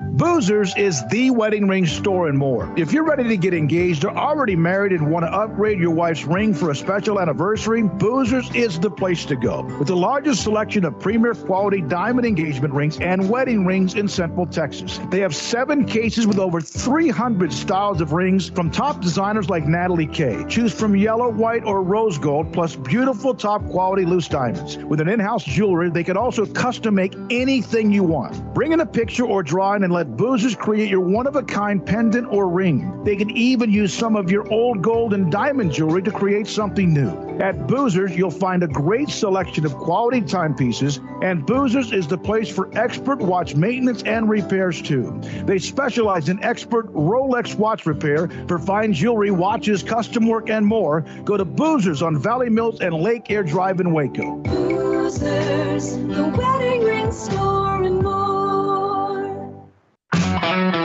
Welcome back to Sikkim 365 Radio. Have you subscribed to our YouTube channel? Search 365 Sports on YouTube. Jerry DePaula, Pittsburgh Tribune Review, covers Pitt Panthers football and joins us on Sikkim 365 Radio. Jerry, thanks for your time. Pitt quietly having a nice little start to the year, but all the attention, and we're on 365 Sports on YouTube, and we have a lot of Pitt Panthers fans that come on the show in Texas and chat with us on your quarterback in Pickett. How much fun has that attention been, and is it just going to get even better? You mean Kenny Heisman? Yeah, there you go. Yeah, not Pickett. Excuse me for mispronouncing his last name. Yeah. It's interesting that, Pat Narduzzi brought that up after the Georgia Tech game because, Pat is usually laid back in his quotes and he doesn't like to put a lot of pressure on players. But Kenny Pickett is a special player. He really is. He's been around since 2017 season when he was a freshman and he upset number 2 Miami in the last game of the season on a team that ended up 5-7. And he sort of leveled off a little bit in 18 and 19, got a little bit better last year. But he decided to come back this year, and he could have gone to the NFL. But he was smart enough. He asked a lot of good people what they thought about his NFL chances. One of the people he asked was a guy named Peyton Manning, because Kenny has gone to his quarterback camp every year that Eli and Peyton run every year. He became good friends with Peyton. He asked him, he said, what do you hear from the NFL about me playing getting drafted in 2021? And he said, well, nothing better off going back to school. That's all he had to hear, and he came back to school, and he's having a great season. And it's all because he's has a great rapport with his wide receivers. This summer, he spent tons and tons of time outside by themselves with Jordan Addison and Taser Mack. There's 2 guys who were big play wide receivers, reliable ball catchers, and experienced guys, too. Addison is a sophomore, had a great one of the top freshman wide receivers in the country. That's an acrobatic guy that likes to go up and get those 50-50 balls. So with Kenny Pickett in the offense, they're flying high, scoring a lot of points, lead the nation in points per game, 52 points. And it seems to me that if the defense can come along, they should do okay. Maybe even win the ACC. You mentioned the ACC. It's kind of a wreck this year and wide open for the first time in a while. Outside of that offense and Kenny Pickett, what's allowed Pitt to be in this position to jump on the opportunity to win a league that's wide open for the first time in a decade?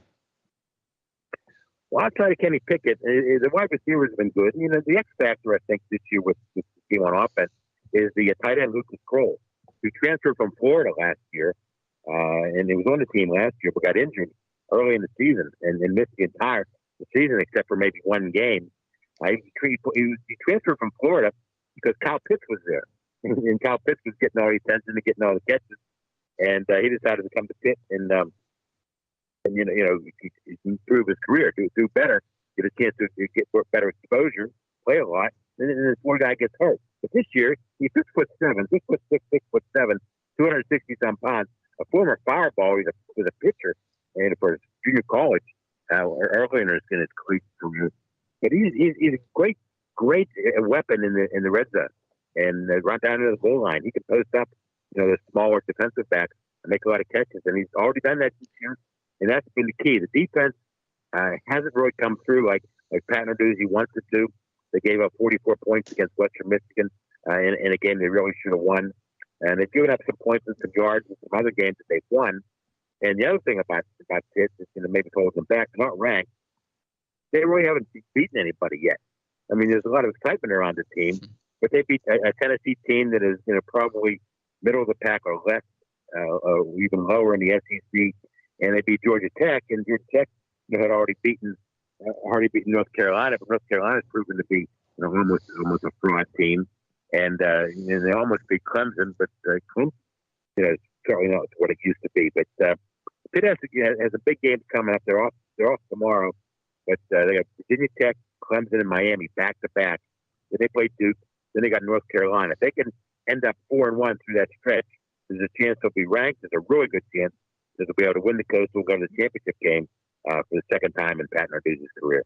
I remember, speaking of Pat Narduzzi, when he was the DC at Michigan State and Baylor played them in the Cotton Bowl, which ended up being a crazy, crazy football game that Narduzzi's defense won for them there at the end. But what's it been like to see him as head coach over the last few years? How's the program shaped up and shifted, and his time there? How have the fans taken to the direction that he's taken them?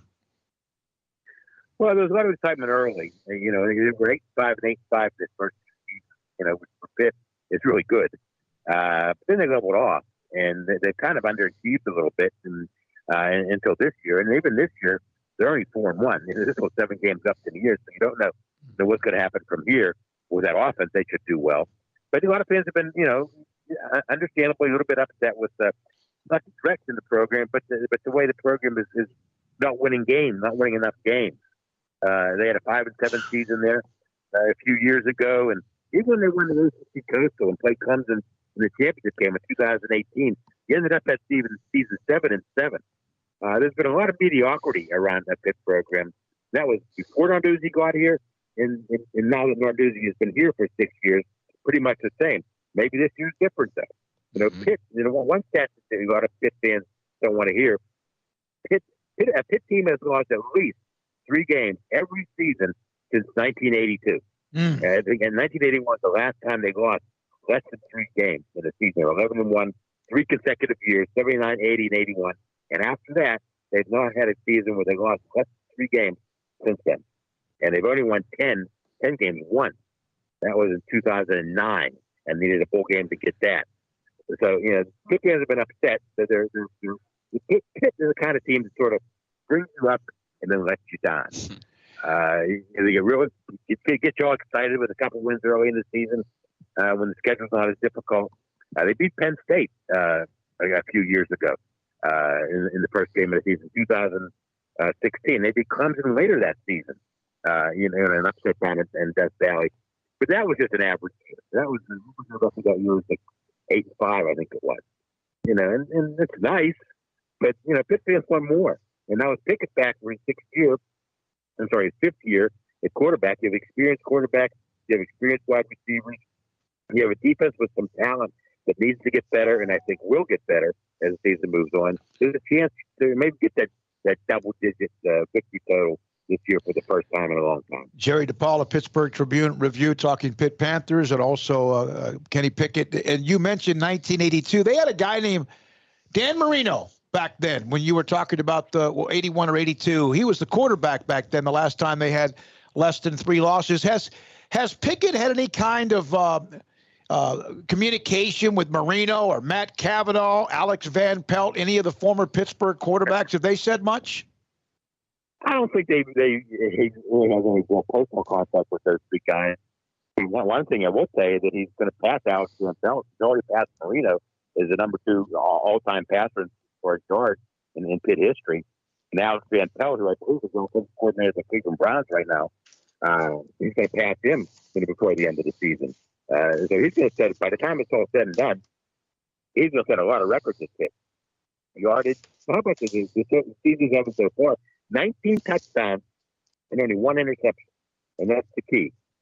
He can be careful with the football and don't turn it over. There's been some bad interceptions in previous years that have sort of held this team back in certain games.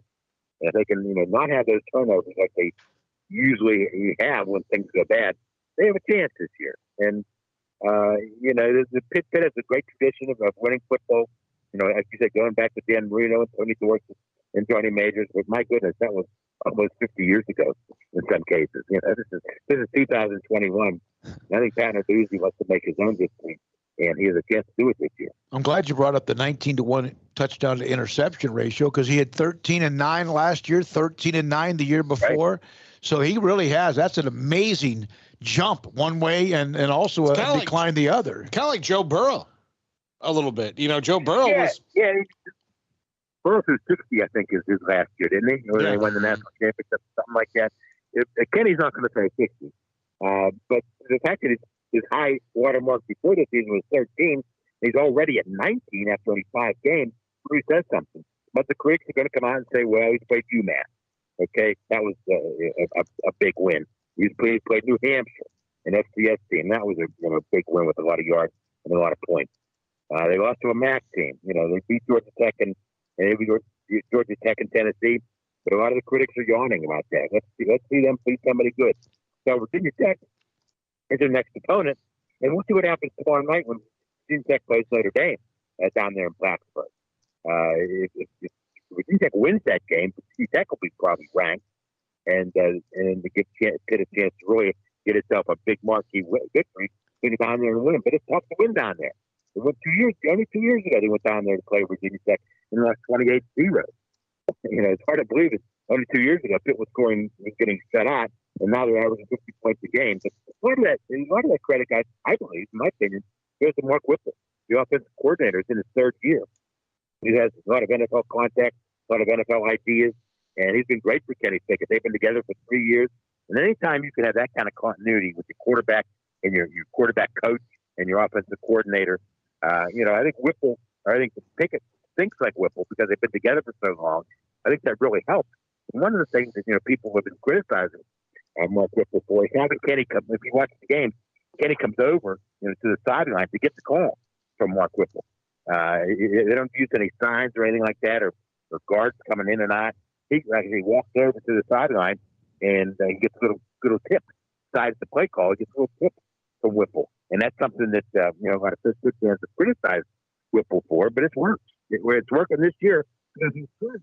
Whipple sees things out there, and he passes that on to Kenny real quick. And Kenny's a sharp kid, and he uses that kind of information and when the ball gets snapped. One guy who has definitely benefited from the offense and some of the stats is wide receiver Jordan Addison. I mean, he's on pace to end up with like 18 touchdowns at this point, if not 20 touchdowns, the pace that he's on so far. How much talk has there been about him? Obviously, receivers are going to thrive when your quarterback's throwing for a bunch of yards, but those guys also have to make those plays as well, and Jordan Addison seems to be making a lot of them. Yeah, a lot of talk about Jordan Addison. Like I said, he was a freshman All-American last year, and he's kind of good. He's tough. He catches the ball and he dives. Anybody can go out and catch a pass and get tackled after 10 yards. But Addison's the kind of guy who'll turn around. He may not fall over the defensive back, but he'll run around him, or he'll dive for extra yardage and fight for extra yardage. And that's what separates a good receiver from a great receiver. And Addison's only a sophomore. He's only halfway through the sophomore year. But I think he has to be one of the better wide receivers in the country, maybe the best wide receiver in the ACC, because he has the best quarterback in the East. And it's hard to believe. Well, the great quarterback, supposedly great quarterback, they were lining up to play in the ACC for the season. Kenny Pickett is better than all of them. And Addison's probably better than every wide receiver in the conference, maybe except Justin Ross at Clemson. But Addison and Pickett are turning into a combination, and not just for short passes, shooting the deep balls. Deep balls are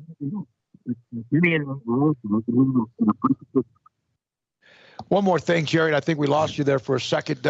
Someone asked me, because we have this show that has gone now coast to coast, we have a large contingent of West Virginia fans because of what happened back in late July with Oklahoma and Texas in the Big 12.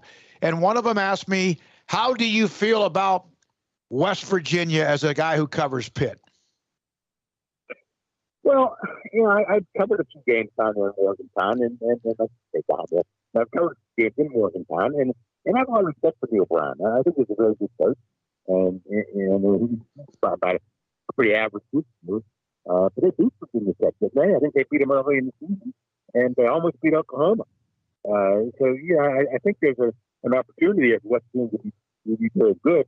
And Neil Brown's sort of building up the program after this sort of had a plateau with the Dana Holgerson. But we'll see what happens when they come to Pittsburgh and they play Pitt over the next 4 years.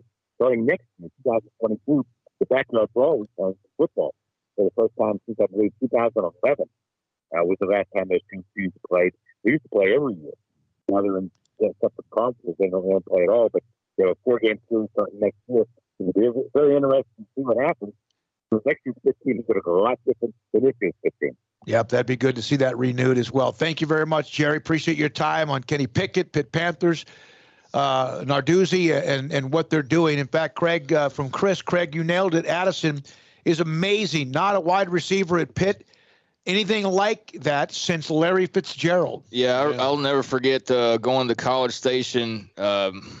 Gosh, I forget what year it would have been. Probably, I mean, whatever Larry Fitzgerald's last year in college, everybody knows the game he had against A&M. Like, that's a legendary game that if you were paying attention back then to Larry Fitzgerald, you know about his performance in College Station that day. And it was random going there. And I think part of the reason me and my buddies went was because we had been hearing about this Larry Fitzgerald guy. And we're like, hey, let's go check it out, go to a game. And he almost single-handedly beat A&M, and Pitt won in College Station. And, you've seen what he's done ever since then. But, yeah, I mean, that's heavy praise to say the best since Larry. But, you think about it, and there's others obviously far more knowledgeable about Pitt football than I am. But you can't help be impressed by Addison. I mean, Pickett's going to get all the love because he's a quarterback, but it takes playmakers too, and Addison's definitely one. That Larry Fitzgerald game was – I think I need to write I need to get an Aggie writer with me, and we can co-author a book on the games each year that ruined their hopes. Yeah. And that year was the Pitt game. That was a team A&M thought all right, this is a pretty good team. All right, Yeah, my A&M buddy thought it was going to be. We're going to watch them win. Yeah, going to roll over Pitt. There's Pitt. It's Pitt. They haven't been good since Dan Marino. Who cares about Pitt? And then Larry Fitzgerald came in there and just stomped him. I mean, he did. Greatest, No, he. I remember I don't remember the exact details, but I remember. Was that with Nick? Is he go down there with Nick? Yeah. He had the greatest Pitt player ever, Tony Dorsett, Hugh Green in that conversation, and Marino. But I bet Marino would not win that poll. No, I think Dorsett and Green would probably be one. Larry's got to be up there too. I was going to say, I think Larry Fitzgerald might be the best one, arguably. I know Marino would be hard to pass up, but the names that you just mentioned, as far as a fearsome foursome of your alumni, Dorsett and Marino and Fitzgerald and Hugh Green, that's pretty good. Yeah, that's pretty stinking good. Also, Mike Ditka, Bill Fralick. Yeah, a lot more. Mark May, but Craig Ironhead Hayward. Fitzgerald's got to be near at the top of the list, in my opinion, along with Marino, obviously. But. I just Googled it, the Bleacher Report. Of course, that doesn't mean they're the end all. They have Fitzgerald 8th. Behind again, some of those other guys were unbelievable. Ditka, we know, is in the Hall of Fame, and Bill Fralick was fantastic, All-American. Mark May, we know how good he was as well. It's fun to talk Pitt Panthers football, and a lot of you that are on the chat room on YouTube, channel 365 Sports, some Pitt fans as well, and West Virginia fans all turned off the radio. You know what I respect about Pitt is that in this era of wild uniform swings, I'm sure they've got their deal, but they're pretty much the uniforms that they're going to roll out with on Saturday are white with gold with blue, right? They went backwards though. They went more towards their traditional with more of the yellowish gold than the old gold that they were wearing, because they had the panther on the side at one point, and then they reverted back to where it's the yellow helmet and Pitt script and whatever else. I like the one with the Pitt script on the side. I want the Johnny Majors, Dan Marino, Tony Dorsett, Hugh Green uniform. Sometimes we overthink. Sometimes, and I know that, my God, Baylor went through that stretch where helmets were the biggest deal. And there's a thread every week on Sikkim365.com in the premium section about the uniforms, and then it brings, one thing or another, whether it's the whatever color that is, gold, although it doesn't look it, or now all green. It's amazing how some fan bases can get riled up over some of that as well. One other former Pitt Panther I had somebody tell me about, Marshall Goldberg, won back-to-back national titles. And also was second and finished third in the Heisman Trophy. He was a running back. I never heard of him. But, of course, I'm not a Pitt Panther historian other than the names we brought up as well. Yeah, I mean, Pitt will throw an alternate out there that may not be the best, but they're yellow, blue, whatever shades they're supposed to be, gold and blue with the Pitt script, the gold helmets. Those are, and I think that's what they wore last weekend against for Georgia Tech, maybe. But those are solid uniforms. Why does nobody claim yellow as the color? Everybody who has it always says it's gold. Yeah. Nobody says it's yellow. And then gold is, I guess, old gold is what that's supposed to be. I don't know, but yeah, it's never. Yeah, it's people have an issue with the color yellow. I guess I don't know, but.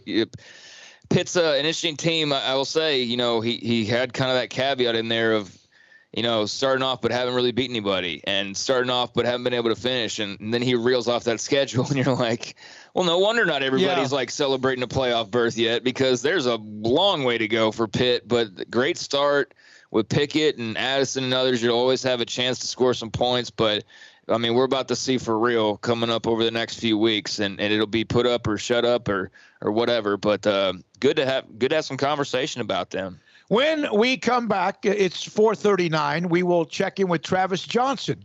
We have discussed Iowa and Penn State. In the 5 o'clock hour, we'll touch on Texas, Oklahoma, and of course, just 3 games in the Big 12. TCU and Texas Tech. Baylor host West Virginia, and we'll hear from Sam Bradshaw breaking down as an analyst that West Virginia. Now you got me thinking about Oklahoma State. West Virginia Baylor game tomorrow at 11 o'clock. Our pregame will be at 9 o'clock tomorrow morning on Sikkim 365 Radio and 365 Sports. PettyClinicLowT.com. Dr. Kent Petty can help you become the high-performance man that maybe you used to be, and maybe not quite that anymore for whatever reason, and maybe just because of Father Time, because Father Time eventually wins all, right? Testosterone in your body can change as you get older. And what I mean by that, it could start to get lower. Dr. Kent Petty can get you set up to get your blood work, lab work. And you tell him Smokey sent you. Can he get you a discounted price as well? He'll get the results, the testosterone levels. You'll check them out. And if they're too low, he can put you in a program to help you reestablish what you used to be or want to be or need to be. Dr. Kent Petty's at 1 out of every 3 men have symptomatic issues when it comes to low testosterone. So that might be you, might not be you, and you might have 3 of those symptoms or maybe just 1. Sleep issues, energy problems, and sex drive. If you have any of those symptoms, it could be your low testosterone. So why not get your blood work, Dr. Kent Petty. Contact them at PettyClinicLowT.com.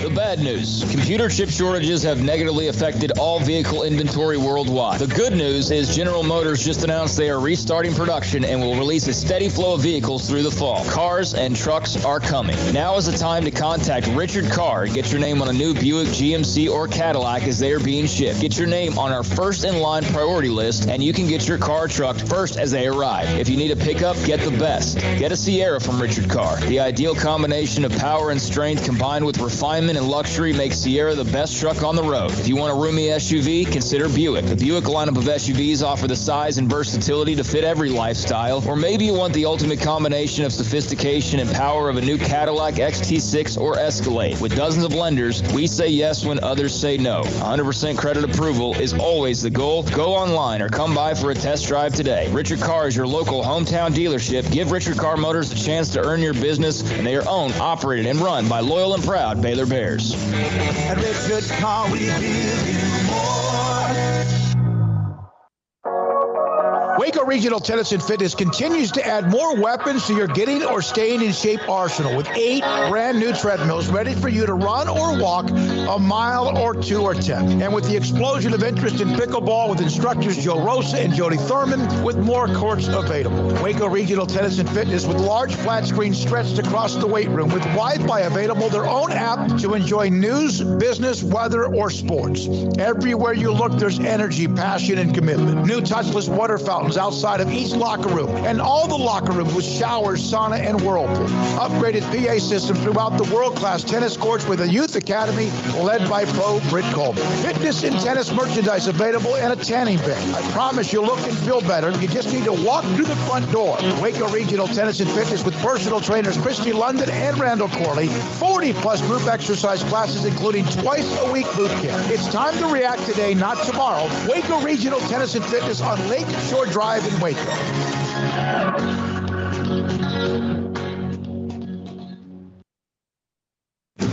Shorty's Pizza Shack at 12th and Bagby is a homegrown, family-owned and operated must-visit pizza place in Waco. Fantastic pizza by the slice or get the whole pie to share. Great happy hour specials every single day, and it's not just pizza. Great wings. You have to try the Sikkim sauce, chili cheese fries, pizza pillows, and more. Dine in for a great hangout or carry out. Order online at shortyspizzashack.com or do yourself a favor and bring your crew to the restaurant at 12th and Bagby. Shorty's Pizza Shack. Tell them Paul sent you by.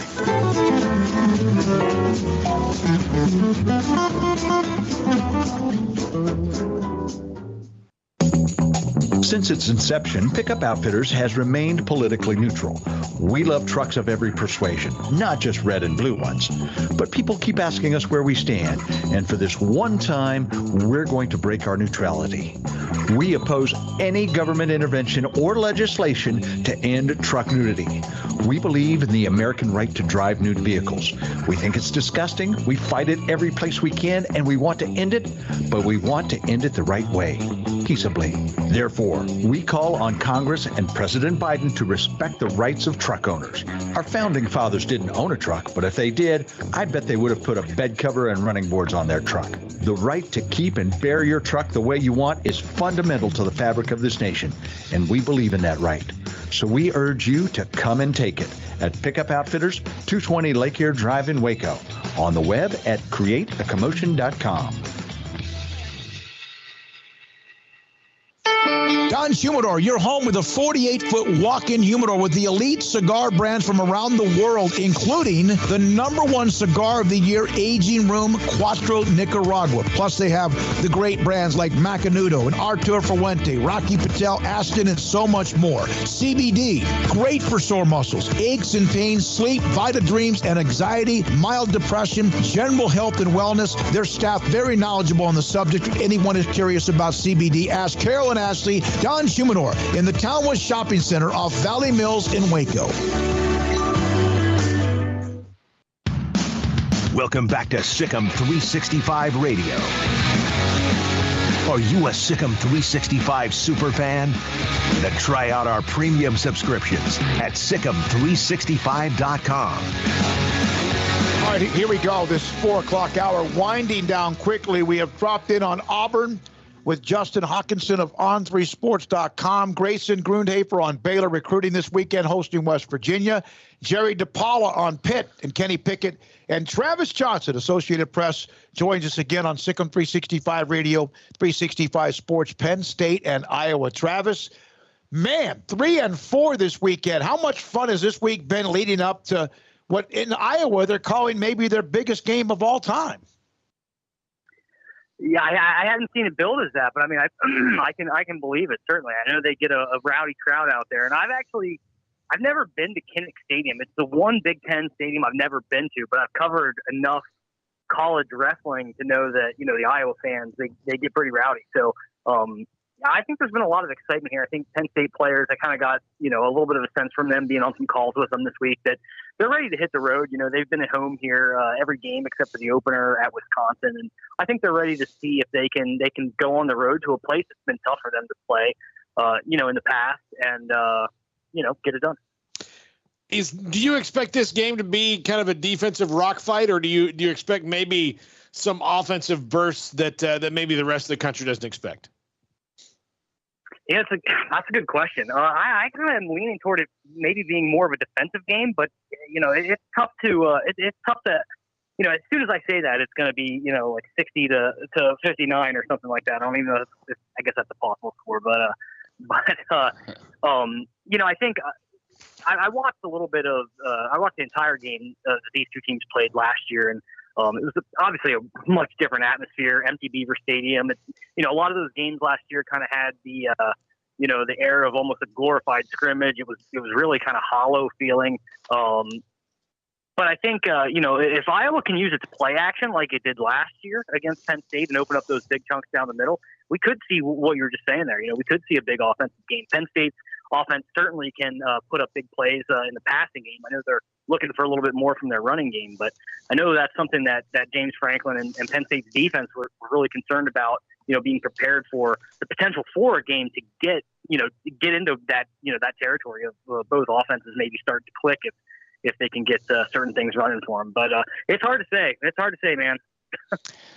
In terms of that Penn State running game, where is John Lovett in terms of, carries and kind of designing what they're doing with him at this point in time? Obviously, he played at Baylor, and I know he didn't start off the season playing, but has returned in the last, I guess, couple games or so. What's kind of been the story around John Lovett? Yeah, that's a good question. I know Lovett is a guy that was, very interesting when we saw him pop up on the roster. When he did transfer. Obviously, Penn State had a little bit of issue at running back last year, losing a guy that they thought would be their bell cow for a while in Journey Brown. Lost him to a non-COVID related heart condition, and he ended up, not being able to play football anymore. So they lose Journey Brown. Noah Cain gets hurt, I think, on the second or third play of the game last year. He broke his foot. He's kind of been dinged up a little bit this year, Noah Cain, so it's given Lovett a little bit more room to work. I think the last two games, I actually wrote about this week. Lovett actually leads them in carries over the last two games. And they're kind of looking for somebody to distance himself there. I know Lovett is a speed guy. He's got the most experience. I've been pretty impressed with him in pass protection. He was, for lack of a better way to say it, very, very violent in pass protection last week against Indiana. So I know that stands out for them. But I think they have another guy, there, Kevon Lee, who got a lot of playing time as a true freshman. And I think he might be their shiftiest guy, but I think there's some ball security issues that they're maybe worried about a little bit with him. I mean, he has a couple more fumbles than the other guys, but Lovett's really been their main plug there for the last two games. And part of that is the Noah Cain situation, and the other part being the experience and the speed he brings. He's a tough kid. I forgot about his blocking, and he was a very, very good blocker at Baylor. Yeah, he was one of those, and you may know this, and you can down the road, but Matt Rule had the single-digit thing that he brought to Baylor, and Lovett was, I think, a part of that almost from day one, was he not? And so all 4 years. Heck of a leader. Now, I just looked this up. This is the highest-ranked matchup at Kinnick Stadium since 1985, when number 1 Iowa hosted number 2 Michigan. So you're going to go get to cover that game. And so it's at 36 years later, their best matchup at home, and they've had some pretty good ones. Yeah, it's funny as I get older. I'm 35. As I get older, I run out of opportunities to say, that happened before I was born. But that happened before I was born, guys. So, you make me feel so old. Oh. Well, hey, I teach a college class up here in State College, and so I kind of maybe feel like you guys do sometimes. These college kids look at me, I reference things that they have no idea what I'm talking about. So don't feel bad. We all get older. But I'm actually not going to be going to Iowa. AP will use the Iowa writer. I think John Bowenkamp is our guy out there. So John does a good job, and he'll be covering the game. So I kind of have this weekend off, but not really. Watch the game. It's part of my job. So. I wish I was. I'd like to experience it out there. What is the thought about, if you look at the Big Ten, Iowa, no matter what happens this weekend, is the heavy favorite to win the West Division. They just seem like the class of the West Division. But when you look at the East, even if Penn State wins, you still have the sledgehammer. And who knows how good Michigan is. We're going to find out over the next few weeks with them as well. But how about that division in the East, and where everyone seems to be ranked right there inside the top 10 or close to it? Yeah, I think it's a great point. I mean, when you look at the East, you just look at Penn State's, the remainder of Penn State's schedule. I mean, if they get past Iowa this week, if they can continue this pace, I mean, they will have earned it at the end of the year. They have to go at Ohio State on October 30th. I think they're at home then, don't quote me on this, 2 weeks later, they're home. They have Michigan on November 13th, and then they got to go at Michigan State to close it out. And when we all know Michigan State's done a lot better this year, they've kind of got the same trajectory Penn State's got in terms of, relying on some transfers to kind of boost their program, and they've really turned it around pretty quickly. So I think they will have definitely earned it, but it says a lot about the East that, these three teams are always going to be there for Penn State. That's, the Buckeyes, the Wolverines, and the Spartans. So, it's not getting any easier, that's for sure. When I saw the Penn State game, when they hosted Auburn, they did the all-white. It looked like it snowed. It was beautiful. I love that. I love the fact that fans are back, and they're back in full throttle. I know tomorrow it will be packed at Kinnick Stadium in Iowa as well, at Iowa City. Travis, thank you as always. Thanks for your time. Hey, guys, thanks for having me. I really appreciate it. You too. Travis Johnson, Associated Press, covers Penn State, also the state of Pennsylvania quite a bit. So I gave you the Iowa game, 1-2 against Michigan in '85. in Big Ten history, how rare this is between number 3 and 4 with Iowa and Penn State, or Penn State and Iowa. It's the first regular season meeting of top 5 conference teams not involving Ohio State since 1997. It's the first not involving Ohio State or Michigan involving top 5 teams against one another in the Big Ten since 1962 that it did not involve Ohio State or Michigan. That is who, of course, not all. I know Ohio State's controlled it for most part. Penn State's had their moments, Wisconsin, whatever. But that's how big that game is tomorrow at Kinnick Stadium. And Iowa, a number 3 and 4 with Iowa and Penn State, one of the best, probably the best. Well, it is the best highly ranked game in college football this weekend. Texas and OU, will kind of look at that a little bit more in the 5 o'clock hour. Baylor and West Virginia as well. The Big 12 with just those 3 games, as some teams get a chance to take a deep breath, including Oklahoma State, who just beat Baylor, and then they travel to Austin next week. We will have either head coach Sataki or Tom Homo, the AD at Brigham Young, next week on this show. That'll be fun. It'll be interesting to talk to them about their, path to the Big 12 and, wanting to be in a conference for the last decade, but not being in one. I contacted Brett Pine. I don't think he'll mind me saying this, but I contacted him, told him a little bit about what we're doing and how much the Brigham Young fan base meant to how we grew, along with many others in late July. He goes, thanks for the email. Yes, I've seen the show. I enjoy it. That's from the SID for football at Brigham Young. So we'll have either Coach Sataki or possibly even Tom Homo, the AD, on the show sometime next week. Once we find out, we'll iron that out this weekend. We'll let you know as well. Now, Paul, you're going to text Steve Young, right? Get him all set up. Steve Young? Yeah. You mean Hall of Famer Steve Young? Yeah, the guy who does ESPN. Yeah, that guy. We go way back. Yeah, I thought you did. We'll get Ty Detmer on the show next week as well. Among Jim McMahon. That one, yeah, you get that one too, right, Paul? We have Ty Detmer. We've had Ty Detmer, and we'll get him again maybe next week with Brigham Young coming to town. And I'm telling you, they're coming to town now. They're bringing thousands of people. They travel. That's one of the things about Brigham Young being a part of the Big 12 in the future. But to hell with the future. Let's talk about this next week. But Baylor still has a game to deal with West Virginia, Brigham Young, and Baylor next week in a non-conference game pretty late in the year. All right, 4:55, the 5 o'clock hour. We'll check out Texas and OU. That game's tomorrow at the Cotton Bowl. Separation weekend in college football, if that's what you want to call it. I don't know. Plus, Sam Bradshaw talks Baylor and West Virginia today at 5:30 with us, and this is Sikkim 365 Radio. Waco Custom Marketplace, your hometown store when it comes to tailgating, with all the home games that Baylor has coming up, including the one tomorrow. Let's just say that for whatever reason you forgot to order something for your tailgate tomorrow. Right now they have Select, Choice, and Prime New York strip steak from $9.25 a pound to $16.99 a pound. You want chicken tenders, deep fry them or grill them? They have those for $3.50 a pound. Boneless pork butt at $2.25 a pound. Marinated beef and chicken fajitas on sale. Beef for $6.99 a pound, and the chicken fajitas for $3.25 a pound. That includes, again, marinated smoked mozzarella cheese at $11.99 a pound. And one of their go-tos for tailgating, or maybe even for dinner, is the smoked pork tenderloin. I picked one of those up this week, and I think I'm going to throw that in the oven or maybe the smoker at some point on the weekend, most likely on Sunday. Waco Custom Marketplace, from charcoal to cold beer and wine, and all the product you need for tailgating for any dinner or whatever you need. Product with seafood, pork, poultry, and beef. Waco Custom Marketplace, 425 Lake Air Drive in Waco. Baylor University is where lights shine bright. So, let there be light. Let there be roommates and teammates, scholarship and championships. Let there be fresh starts and new traditions, fast friendships and lasting impacts. Let there be laughter. Let there be joy. Let there be light. Baylor University, where lights shine bright.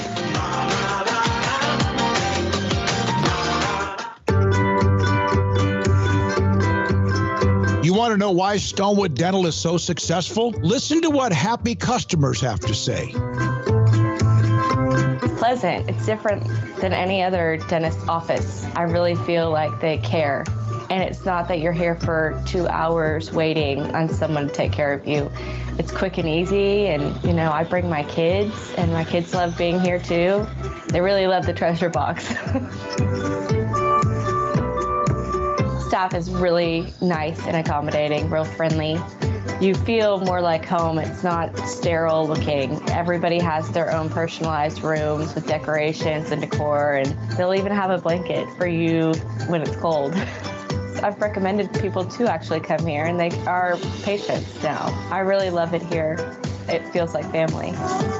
Learn more, stonewood-dental.com. In Texas, there's pea-size hail and baseball-size hail. Guess which one hit our house? We didn't even know where to begin, but we called our Texas Farm Bureau insurance agent, and he was so reassuring. He knew exactly what to do to get our house back into shape and our lives back to normal. Now, we're even more thankful for the roof over our heads. Stop by and see our agents at one of our 3 McLennan County locations. Coverage and discounts are subject to qualifications and policy terms and may vary by situation. Stepping into a new pair of boots is great, but stepping into the boots of a U.S. Army officer can also add confidence and leadership skills to your son or daughter's career path. There are more than 150 occupational specialties to help them find the best fit for their future. See all the things your son or daughter can achieve in our boots at GoArmy.com. U.S. Army Waco Recruiting Company, 254-598-8131 or 254-776-1543. Hey, this is Bryce Petty, former starting quarterback and 2-time Big 12 champion. And I know firsthand the importance of being in top shape both on and off the field. So listen up, men. If you're feeling beat down day in and day out and looking for that high-performance edge that separates the men from the boys, then look no further than the Petty Clinic Low T in Waco. Petty Clinic is a comprehensive men's healthcare clinic with an atmosphere catering to men. Board-certified Dr. Kent Petty has a special interest in offering the highest quality medical care to men of all ages. Some of the services offered include screening and treatment for low testosterone or thyroid, infertility, high blood pressure, diabetes, high cholesterol, sleep apnea, while offering comprehensive wellness exams and complete men's health lab panels. High performance men, remember, it's not just a Petty thing. This is Bryce Petty, encouraging you to reach out and Google search Petty Clinic Low T or go to pettycliniclowt.com and get your complimentary lab screening today. One size fits all. That may be all right for an adjustable belt or cheap sunglasses, but when it comes to your financial needs, no one wants a one-size-fits-all strategy. Cam Heathcott, your Edward Jones financial advisor, knows that his most important goals are yours. That's why he takes the time to understand your needs, knowing you. That's how Edward Jones makes sense of investing. Cam Heathcott, covering Conroe and Houston, 936-756-7717 or cam.heathcott@edwardjones.com. Edward Jones, member SIPC. Welcome back to Sikkim 365 Radio. Bohannon got in, touchdown, Bears score. The 5 o'clock hour is sponsored by Edward Jones Investments with financial advisor Tom Albers, staying in touch with you and your money through these difficult and changing times. Edward Jones, making sense of investing. Now here's David Smoak, Paul Catalina, and Craig Smoak. All right, this 5 o'clock hour, Sam Bradshaw in 30 minutes on Baylor in West Virginia to try to break that down as well. Chat rooms going. It's been all over the place in many ways because that's what we do, because so many different fan bases involved. And we continue now until 6 o'clock. And again, Sikkim 365 Radio, 365 Sports. Chris, on the West Virginia-Pittsburgh thing, the best West Virginia quarterback ever was from Pittsburgh, Major Harris, who played Notre Dame for the 1988 national title. Yep, with the Mountaineers. I saw Geno Smith make an entrance last night. Now, someone is disturbed today, Jennifer Smoak. Russell Wilson threw a pass, should have been caught for a touchdown, overthrew Lockett. I think it was Lockett. And then on the play, he hit his finger against Aaron Donald's helmet or hand. Had it go in the wrong direction. Yes. Geno Smith comes in, And the first thing I thought about was Baylor's playing West Virginia this weekend, so why not Geno Smith and Nick Florence get into a shootout? 70-63 in Morgantown. That was amazing. And he played pretty damn well. Until he had to do something well. Okay. And then he threw a pick. So it's unfortunate for Geno Smith. But I thought that game would have been really interesting if the Rams had lost to Geno Smith and they gave him the ball back with 2 minutes, but promptly threw a pick. And not that Russell Wilson wouldn't have, but he most likely doesn't in that situation. So, but it was interesting to see. I mean, he's still got that great arm and can sling it around the yard. He just makes the mistakes like he did and telegraphed a pass with 2 minutes left, and the Rams won. BU Bear to John Kelly. I get the disappointment, West Virginia fans, after the home loss to Tech, but you guys are going to be in every game. I think that's kind of what you guys have said throughout. I mean, they've been in every game. I said it a few times this week, but I think their total of their losses is 12 points. The 2 in the Big 12 have been both by a field goal. So, yeah, this is not a team where you look at the record and you just go, oh, well, they're not very good. No, they're fine. They're actually good. Now, how good they are is held back by their offense at times, but their defense is very good. And as a whole, that defense makes them a very dangerous team to deal with. And then it's just a matter of what Daggy does or doesn't do, or what Letty Brown does or doesn't do. But yeah, I mean, West Virginia is going to be a tough out tomorrow. Baylor needs to win this game. Like, they need to win this game. They should win this game because I do think they are a better overall team based on what we've seen so far. But I can't look past the fact that West Virginia has given everybody issues, and Baylor has been prone to shooting themselves in the foot. Now West Virginia has too. That's one thing that they definitely have in common. But yeah, it's going to be a tough game. Baylor's going to have to find a way. And West Virginia to come into Waco and get a win, that would be massive for them, just massive. If they don't, they could be 4-4 when you blink because of Brigham Young and Texas coming in town in 2 of the next 3 weeks after that. Their schedule doesn't get easier. They're done with Kansas. They don't have Kansas. This is a stretch of where you're at home in your own bed for a month. Well, and the other thing is, if you just look at the schedule for the rest of the year, it's an uphill climb. It's a steady uphill climb. And then you might have like places where you stop the climb and you're just on the same level, but you're going to, I mean, it's. Well, Texas Tech, all of a sudden you look up and they're having a pretty good year, even despite getting smoked by Texas. Maybe that's because of Texas. You have Kansas State, a game on the road. That's never fun, right? No matter who they might be or who's playing quarterback for them. Skylar Thompson got back just in time to annoy the hell out of Oklahoma's defense. And of course they have guys that they're so well coached as well. So I don't want to say that if you lose tomorrow you're 4-4, but I got to tell you, it's be hard to convince me otherwise, right? Why not, right? Yeah, I mean, they have a good opportunity tomorrow, but like I said, so does West Virginia. But that's why I keep saying Baylor has to win this game. They have to win this game. And I'm sure, Coach can say something in the post-game press conference about everything's cool, or in the Monday morning teleconference about everything's fine. But no, man, if you're all of a sudden 4-2 after being 4-0, and you're 1-2 in Big 12 play, and that one is Kansas, and you still haven't played Texas or Oklahoma or TCU or even the teams who are, coin tosses like a Texas Tech, that's not good. And basically that would mean that your entire start to the season has just been one big dream because of the teams that you were playing more so than what you've actually done, because last week's the first time they played a real team. Yep. It's the first time they played somebody legitimate. No, well, Iowa State. Besides Iowa State. So it's 2 games now. But if you're sitting there at 4-2 and you're 1-1 and you're 1-2 in your 3 actual side-by-side games, that's not a good start. So that 4-0 is whatever. That 4-0 means nothing because it was Texas Southern, it was Texas State, it was, they got to win this game tomorrow. I don't know if I'm making sense or not, but they got to win this game tomorrow because all of a sudden they're actually playing real people, and guess what's happening? The record's getting worse. That's why last year you didn't have the cheap shot, easy game. You had to play everybody. They would have won 2 more games last year just by default. So that's what I mean. So if they turn around and all of a sudden it's squeak by Iowa State, lose to Oklahoma State, lose to West Virginia, there's more losses coming. There's a bunch more losses probably coming. I'm going to try to get a former Texas player to jump on with us, Paul, here in just a second while we're talking here about Texas OU, but the West Virginia.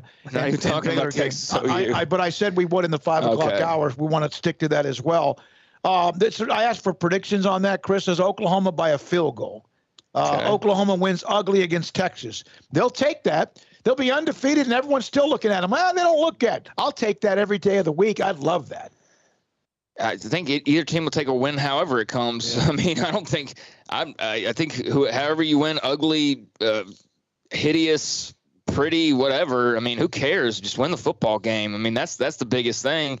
Is winning the football game. That's all it's going to matter afterwards. So, yeah, I expect it to get ugly tomorrow. It's Oklahoma and Texas. It's supposed to, and it's going to be about who's the more physical team.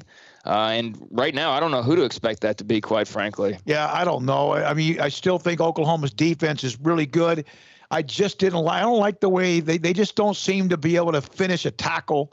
And obviously, we've heard about the 3rd and 4th down issues that they had against Kansas State. But then you look up and they still found a way to beat a team in West Virginia that went down to the wire and probably was a game they were going to lose. And West Virginia's now had a couple of games where they seem to be in control, not control of Oklahoma, but they were in a really good position, couldn't finish. And then we know what happened against Texas Tech. They had to come back from 17 down. That's still, to me, one of those. I was like, what, 17-0? I thought it was like an old game. Like somehow Mike Leach was still coaching at Texas Tech at some point. Let's see here from Shadow Bearded. OU 31-28. Casey throws 2 picks. Bijan is held to 85 yards on 20 carries. Yeah, I think that would be a fantastic day for Oklahoma. I am very curious about Casey Thompson and what all he's asked to do tomorrow. You know, whether or not his receivers are catching the football, whether or not he's putting it in a position for them to catch the football. He's been very good about that for the most part. So, you know, he's protected the football well. At the same time, like, he's not getting any Heisman buzz anytime soon because he doesn't really do a whole lot. Like, yeah. I mean, he does, but he doesn't. He's not like the star of the show by any stretch. That is definitely Bijan, and you know that Oklahoma defense can't give up the run a little bit. So that's gonna be tough, man. I mean, with Bijan playing the way that he is, that opens up a lot of things for Sarkisian to be able to do. We know this game, everybody pulls out the tricks and pulls out the the reverse pass, the double pass, and all the other craziness. So I'd expect some of that tomorrow, and I'm very much looking forward to this game. I think I'm leaning Oklahoma as we draw close. Earlier this week, I was thinking Texas, but I am kind of going back towards Oklahoma at this point. But tell me any result tomorrow, and it won't really shock me. Yeah, quite frankly, I'm with you. I think. And look, there have been better Oklahoma and Texas teams matching up that have played terribly crappy games in this thing. Yeah, it is great matchups, and it's been a complete one-sided annihilation back in the early years of Stoops when he hammered Texas. Yeah, this is one of those rivalries that is one of the most difficult to predict because you can have one side like Oklahoma. Charlie Strong's team won. Charlie Strong's team won it, so it's hard to predict, and especially in this year of the Big 12 where Mac Brown in his final year beat Oklahoma. Yeah. So Mac Brown, and again, like the last salvo for Mac. Yeah, that should have been a death blow for Oklahoma on Texas, and instead he ends up winning that game. Same thing with Charlie. Yeah. Tell them, this is from Chris. Tell them the loser of Texas and Oklahoma doesn't get into the SEC, and you'll have the greatest game of all time. That's a great idea. That's a very good idea. From Daniel, Oklahoma wins big. Rattler finally gets loose. Gets out of his own head. Yeah. Defense steps up for Oklahoma. Doesn't get into the SEC, but still has to leave the Big 12. Yeah, there you go. There you go. Still has to leave, but you can't just go to the Pac-12. You can't just have to. You have to go. You get relegated. Ed, we're getting a lot of Oklahoma love. I haven't heard a Texas pick yet. Well, we had most of the week. There's been a lot of not flare up. It's been a really nice little run of Texas, OU, hook 'em horns, and all that. And I get that because they feel better after feeling probably like, my God, what are we doing after what happened against Arkansas? Yeah, I mean, I think that was still such an overreaction, though.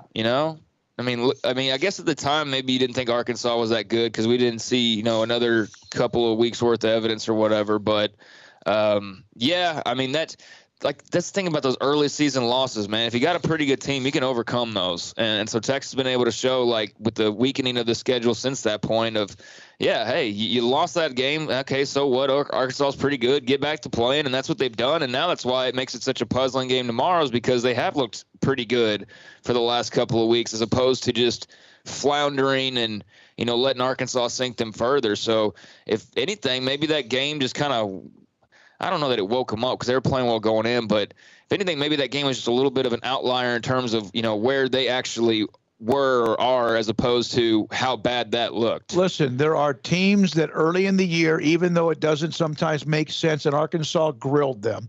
And then you could say, well, yeah, but they changed quarterbacks in Casey Thompson. Arkansas mauled them, beat them up, and just made them like it. But you know what a good coaching staff does? Teams get a little bit better. And if you're really good off the top and you get better, then obviously you have chances to play for the big championship. But teams, you know what? And that's one of the rarities with UT. They have either they're feast or famine sometimes with their success. And if they win tomorrow and Sarkisian's got a staff that can help them get better and better and better, who knows? Matt Rule was good at that with Baylor in his last 2 years there. They got better and better and better when you didn't always think about who they were. I don't know. I think I said earlier in the week, if I would have had to gamble on the game, I would have picked Texas. But it's Oklahoma. It just seems like they always find a way.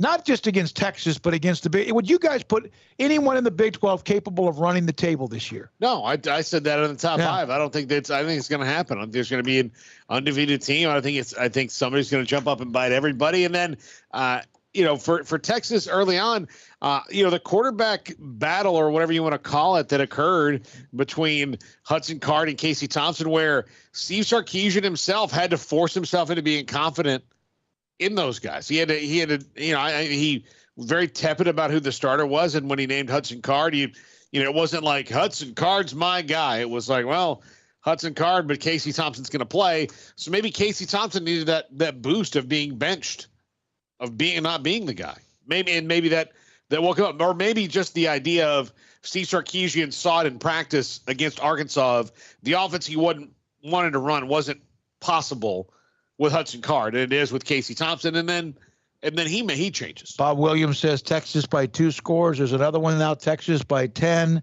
I think Oklahoma wins. That's Ed. So those are some of the predictions coming down on Texas and Oklahoma. Here's one that Oklahoma 31-28. Oh, he already said that. Casey throws 2 picks and Bijan held to 85.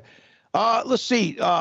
Levy Brown had just under 60 yards rushing. He's had the most yards of an individual against Oklahoma this year than anybody. I would have thought last week Kansas State had somebody, but they didn't.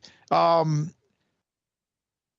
could get above 50 or 60 on one run. He's that good, and that would be interesting against if he could pop one early. That would be interesting. But Oklahoma's defense, I keep hearing how they're playing well, and I guess they are.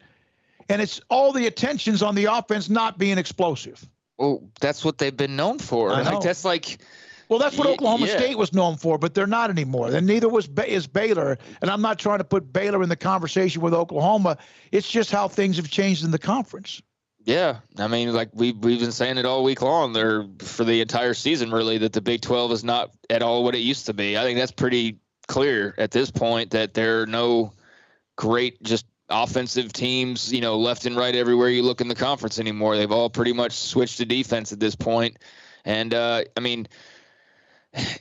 Oklahoma was known for that, but it's also they could score easily, and now they have trouble scoring. So it is going to be the focus, and it is going to be more of a bugaboo than the good that may be seen on the other side of the football. It's like, yeah, it's great that the defense is – it's like kind of like Baylor. Great that the defense is keeping you in games. Great that the defense is giving you a chance. Now, how about that offense score some points? Because that would really make things great, and that would make this a lot less stressful. Like, that's the problem is the offense isn't always holding up its end of the bargain. Now, and there's also been way too much overreaction to that. I mean, in terms of, people piling on Spencer Rattler when it's, not necessarily all on him. But last week, they were able to run the football a little bit. Spencer Rattler looked better.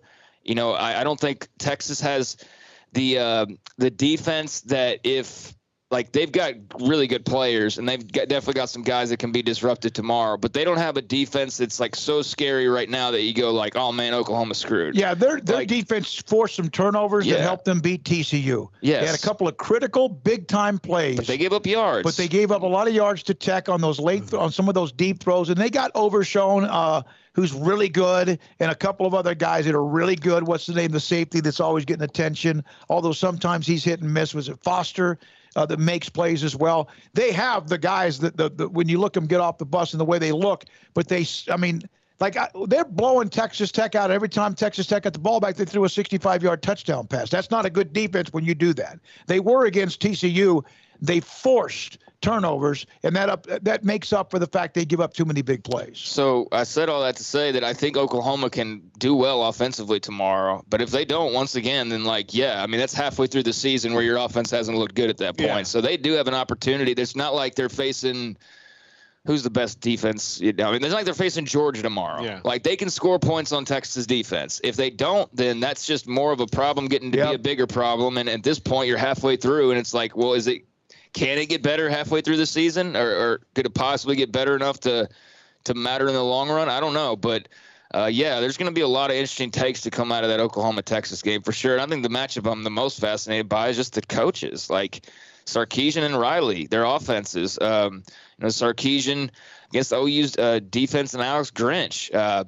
We know that Texas is very happy so far. I mean, is pleased with what they got from Kwiatkowski. So, you got Lincoln Riley going up against him. So, I think those are brand new matchups we haven't seen. So I'm looking forward to seeing those. Mario Canales. Casey Thompson throws for 157 yards and runs for 110. Robinson gets 148 on 38 carries.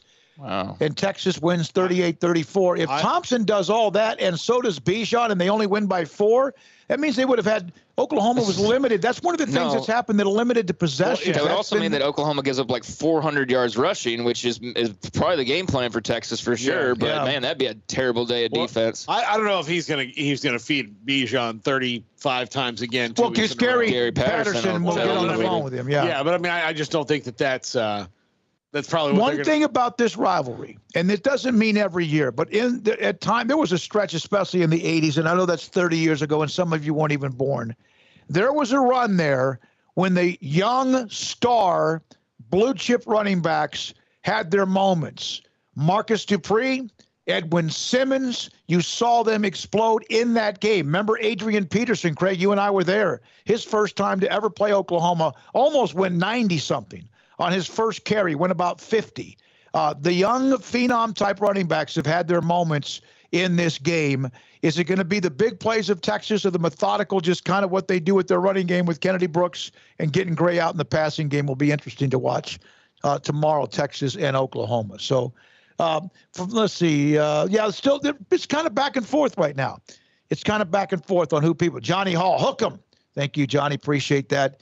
On your chat room to us as well. All right, we're going to have we've had Grayson at 3:45 on Baylor, the recruiting weekend, and also we'll have Sam Bradshaw come up in a moment and give us an analysis of what's going on with Baylor and West Virginia in that game as well. So that's coming up at 5:30. Couple of notes in sports to give us a couple of minutes here. I mentioned Russell Wilson. Paul. Baseball playoffs. Are those going on? Multiple sports books stand to lose more than $1 million if the Giants win the World Series. Well, yeah, because they had the best record in baseball. Yeah, probably didn't have them anywhere near the top at the beginning. Yeah, you can't make any money off that. We will get crushed if the Giants win, explaining the potential net loss even after accounting for every wager on the 29 other teams. They, of course, had an amazing, and they never faded, did they? Dodgers would move up ahead of them, and then here come the Dodgers, the Giants as well. So that's interesting. San Francisco, 1 game edge on the Dodgers for the regular season, and they had 40-1. That's why. It's not just because of people. They were 40-1 to start the year to win the World Series. They were. Holy moly. Yeah, absolutely. And yeah, and you look at their roster, and it doesn't make sense compared to the Dodgers that they would have to, be right there with them. The Dodgers have stars at every position, and the Giants have good players, but their pitching staff held up all year long. They acquiring Chris Bryant was a huge deal for them. That was a great move. But here's one of the better. Listen to this. I got off the phone this morning. Was something to the effect, how did we ever get into position on the Giants? Murray said. This is one of the guys who runs a book. It's hard to lower liability when one guy bets $1,000 at 300-1 odds, and another guy does $1,000 at 200-1 odds. And then you just have the sheer volume of tickets because they're such a popular team. Yeah, that's true. That's true. Yeah, and look, it's not an odd year though, or it's an even year. It's an odd year. Usually they want an even year. I know. The Giants with Brenly. Yeah. Boy, they beat the Rangers that year in, what was it, 2010? And we always discuss sometimes the card game as far as the value of cards. An autographed shoeless Joe Jackson photograph from 1911 sold for $1.47 million. Man. Frank W. Smith sold for $1.47. Autographed, photographed by Frank W. Smith, autographed by shoeless Joe Jackson in 1911. The most ever paid for a signed sports photography. Let me see it. How did, like, that picture, I mean, how they used to print out photos. It's not like you had Sharpies. Yeah, I don't know. either. That's probably not showing up on the camera or not. It's a black and white picture. Shoeless Joe Jackson autograph. It's the same thing I've said. $1.47 million. Yeah, to Paul's point, I don't know how you got a photograph and then got it autographed like that quickly of a turnaround, or however that was done. Like I don't know how available photography was to go and then get it turned around and signed at some point, but then to take care of it well enough for decades to still be worth that much. That was a wise business investment. Century. For a long time to keep it from getting stolen or torn or lost or whatever. Flood or something like that. His signature alone on a slip of paper is worth $50,000 to $100,000. So, like, if it was this, I'd start shaking if I had that on just some random I would quit paper. and I would walk out and go to some sports consignment player or memorabilia place and be like, hey, check this out. 6 years ago, this same photo in 2015 was sold for $179,250, and it's a 720% increase in 6 years. I can't wait for the guy to sell it again. It continues to go up. Knock yourself out, buddy. Yeah. Joe DiMaggio, one of the highest before that. Babe Ruth's professional model baseball bat with 8 home run notches that sold for $1.05 million. 1925 Lou Gehrig autographed rookie exhibit postcard for $687,500. In 1952, Joe DiMaggio autographed handwritten letter to Marilyn Monroe was $525,000. I wonder how many of those letters there were. I don't know. Probably not many, actually. And I bet you the letter is kind of weird. Yeah. That's a lot of money for just a piece of paper, but it's kind of what it's history. It's kind of what it is. Like, it's incredible. I mean, he's one of the famous names in baseball for a lot of I would things. think that the letter to Marilyn Monroe would have been one going for $1 million more so than the sign. Well, because you're talking Hollywood there too, yeah. And then I just wonder what's in that letter. Might be way more boring than Why don't you do a top 5 of what he Maybe might have that's why it's only $500,000. Yeah. Maybe it's like, hey, vacation was fun or whatever. Yeah. Here's pictures of me and Whitey Herzog. We'll see you in Newport Beach or whatever. Yeah. I don't know. I do know this, that it's because it's fascinating in history. When Marilyn Monroe died, DiMaggio barred the Kennedys, and he was the president of the United States from coming to her funeral.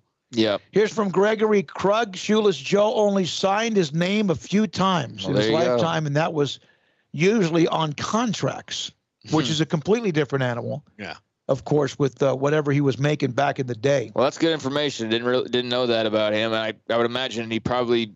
I mean, what were autographs even a thing? Like basic, like how much were they even a thing back then? For all we know, but that makes sense. The less of them, then the more valuable they are. All right. When we come back, Sam Bradshaw, S11 on the site and on Twitter, breaks down West Virginia and Baylor tomorrow, 11 o'clock at McLean Stadium with X's and O's next on 365 Sports, Sick on 365 Radio. Got a text earlier today as we started the show from Ted Teague. Runs Allen Samuels, Dodge Chrysler Jeep Ram Fiat, which is like maybe a half a mile from where we are at Panther Stadium here for the Knights football game at 7 o'clock pregame with Midway. Stellantis is now offering 0% 72 months on the 2021 new body style Ram 1500. Stellantis is offering 0% financing for 72 months on the 2021 new body, the style Ram 1500. Now, all of the trim levels included except for the Motor Trend Trucks of the Year models. So that's 0% for 72 months. Stellantis offering that on the 2021 new body style Ram 1500, all the trim levels except for the Motor Trend Trucks of the Year.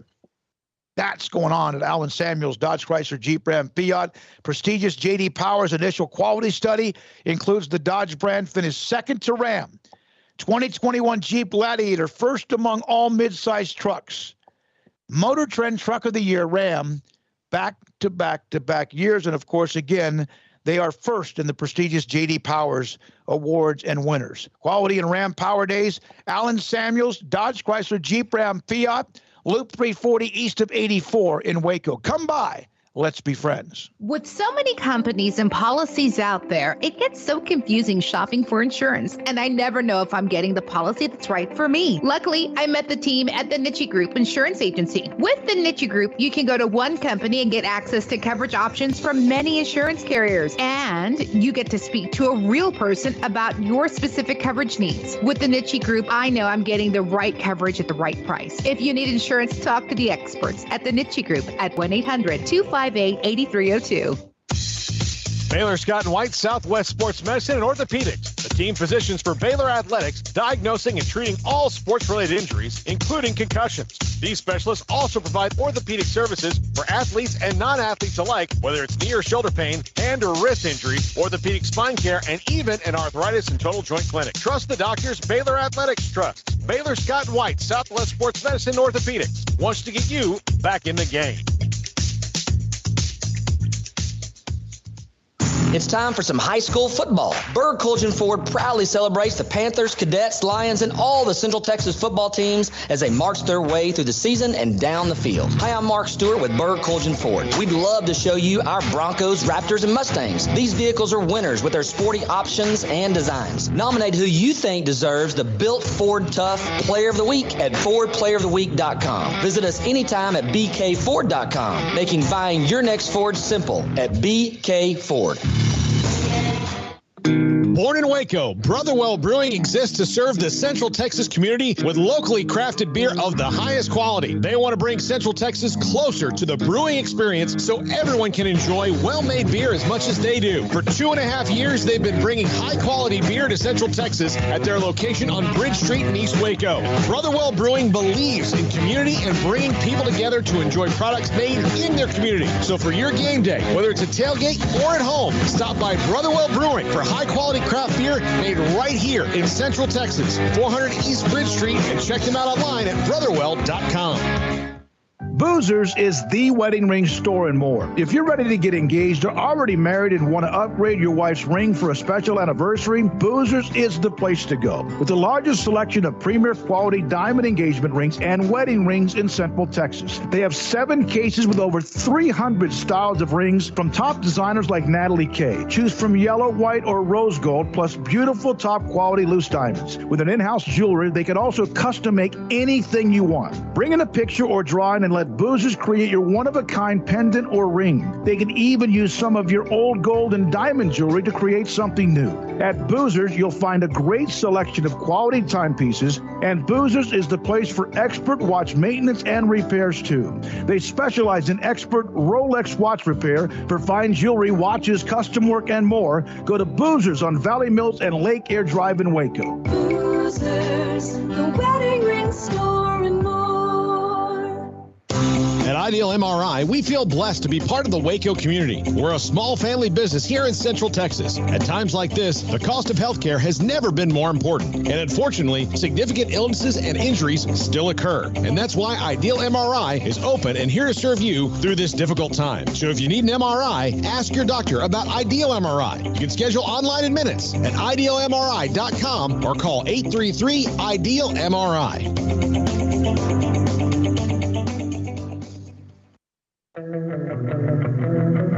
Welcome back to Sikkim 365 Radio. It's time for our weekly segment with Sam Bradshaw of Sikkim365.com. All right, here we go. This 5 o'clock hour, winding down until up until about 6 o'clock. Paul's top 5 around the corner. High school football tonight, 7 o'clock. Midway Mansfield here at Panther Stadium. Pregame at 7. Also on 106.7 FM, the Eagles. Sam Bradshaw, S11, breaks everything down, the X's and O's.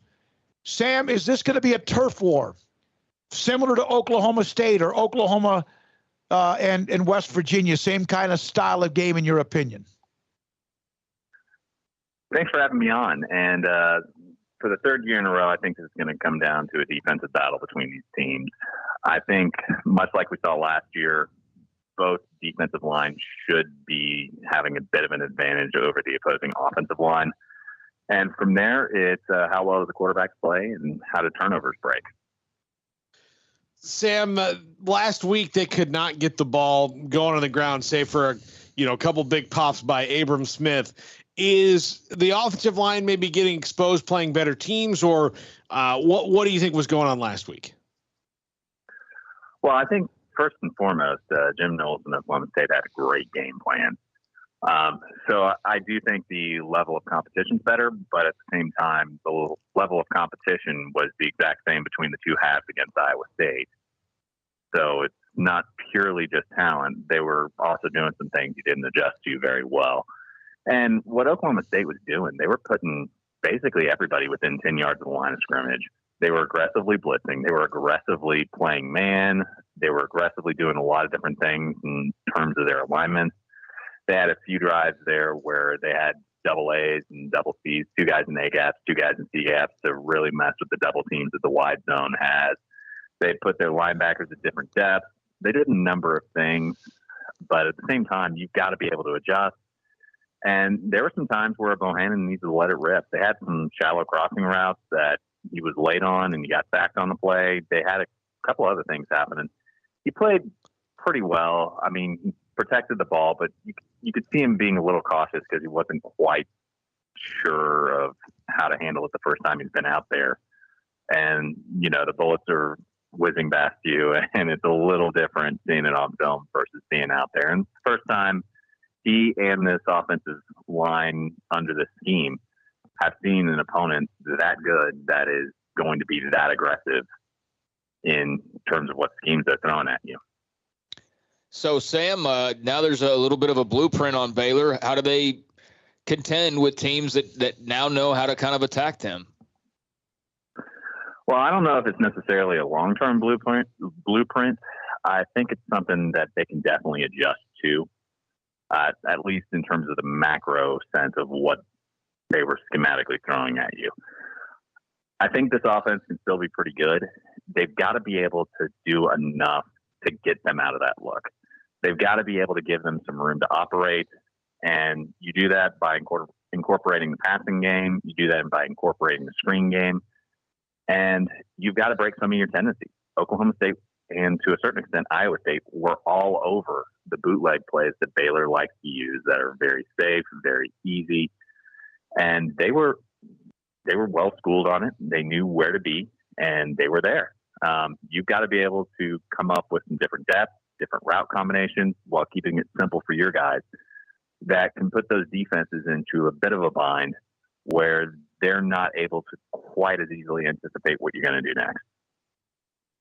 Sam Bradshaw with us, Sikkim 365 Radio, Baylor, West Virginia tomorrow at 11 o'clock. We saw a lot of Drew Estrada, a lot of him, but we saw nothing as far as R.J. Sneed, and then Ebner was, of course, just completely bottled up. Is there some things they can try to do to get them off early? Well, I think part of that's game plan, part of that's matchup. And, when you're committing false starts, when you're getting tackled for loss, when they're bringing safeties and corners on blitzes, and you're in third down yardage and it's long, you're really trying to hunt for better matchups. And Oklahoma State had 2 really good corners. So to a certain extent, the guys that are on the outside are going to have a little tougher time getting the ball, whereas Estrada was able to get some favorable matchups, and he was able to take advantage of those. So some of it's going to be game plan, but you definitely need to get those guys involved, and you definitely need to make sure that all the positions are accounting for things. You need to go back to Mike Leach's sense of balance. He doesn't view balance in terms of run or pass. In his mind, both the wishbone and the air raid are balanced, despite the fact they had to run or throw the ball the entire time. He defines balance as all your offensive players are forcing the defense to account for the entire field and getting the ball.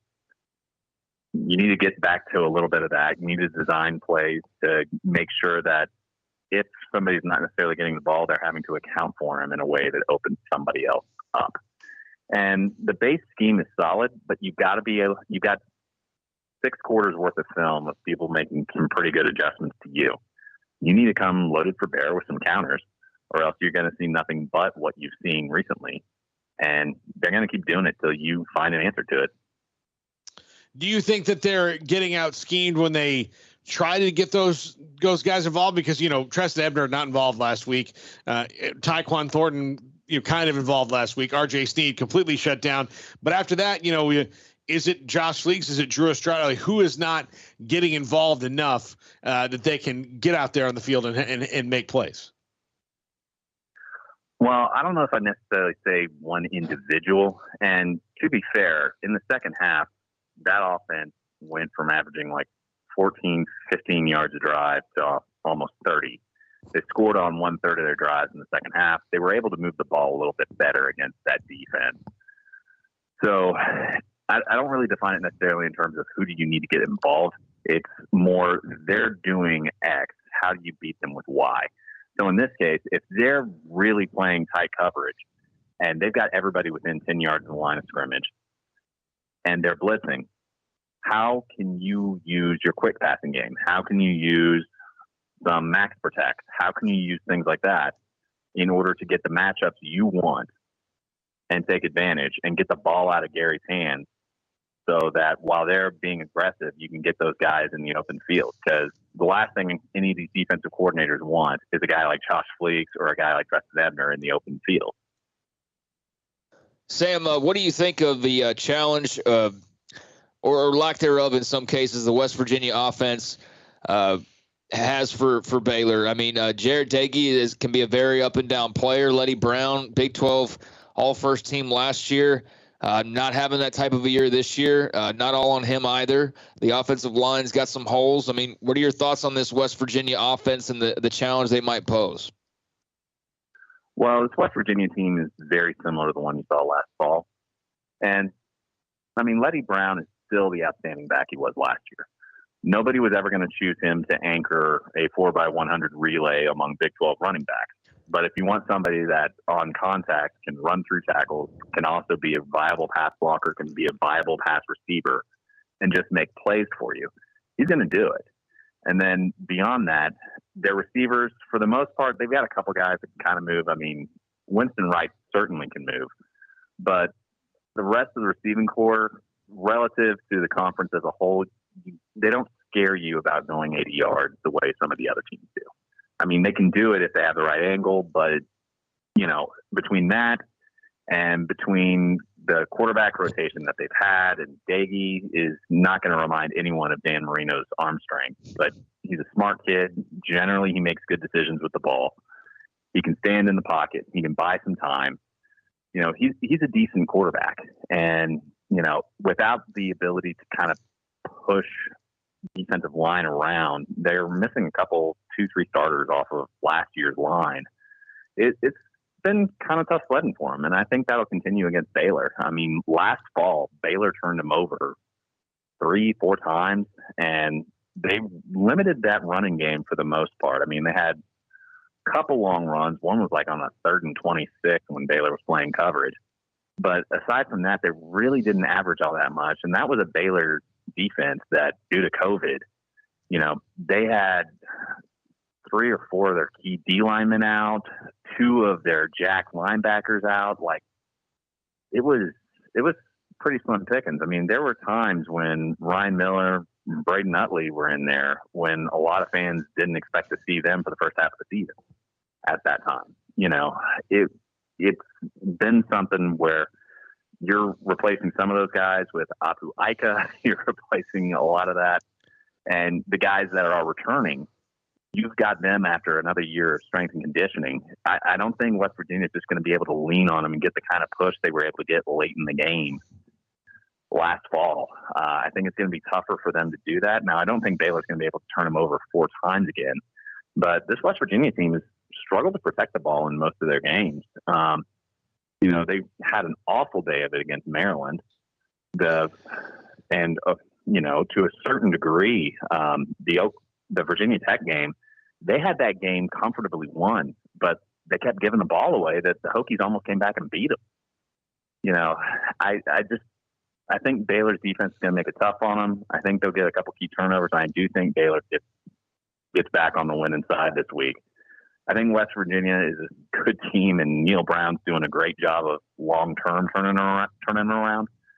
But I just don't think they're quite there yet, and I think Baylor's going to get them this weekend. You think that Gary Bohannon, one of his strengths is him staying in the pocket until the very last second, and yet again, one of the things you would like to maybe see him do is on occasion maybe take off just slightly sooner? A little bit, but honestly, I'm all for a quarterback that protects the ball first and foremost. But I feel like he's almost too afraid of making mistakes sometimes. So there's a little bit of you need to let it rip when you see it, and you need to let your guys go have a chance to make a play. And part of that was the line was not able to protect very well last game. And part of that was, if you're constantly in 3rd and long, there's a lot a defense can do to take away some of the easier throws from you and really make it difficult. And if the guy that they're singling when they've got everybody else doubled, if he's losing on his route compared to the cover guy, well, the quarterback's up a creek at that point.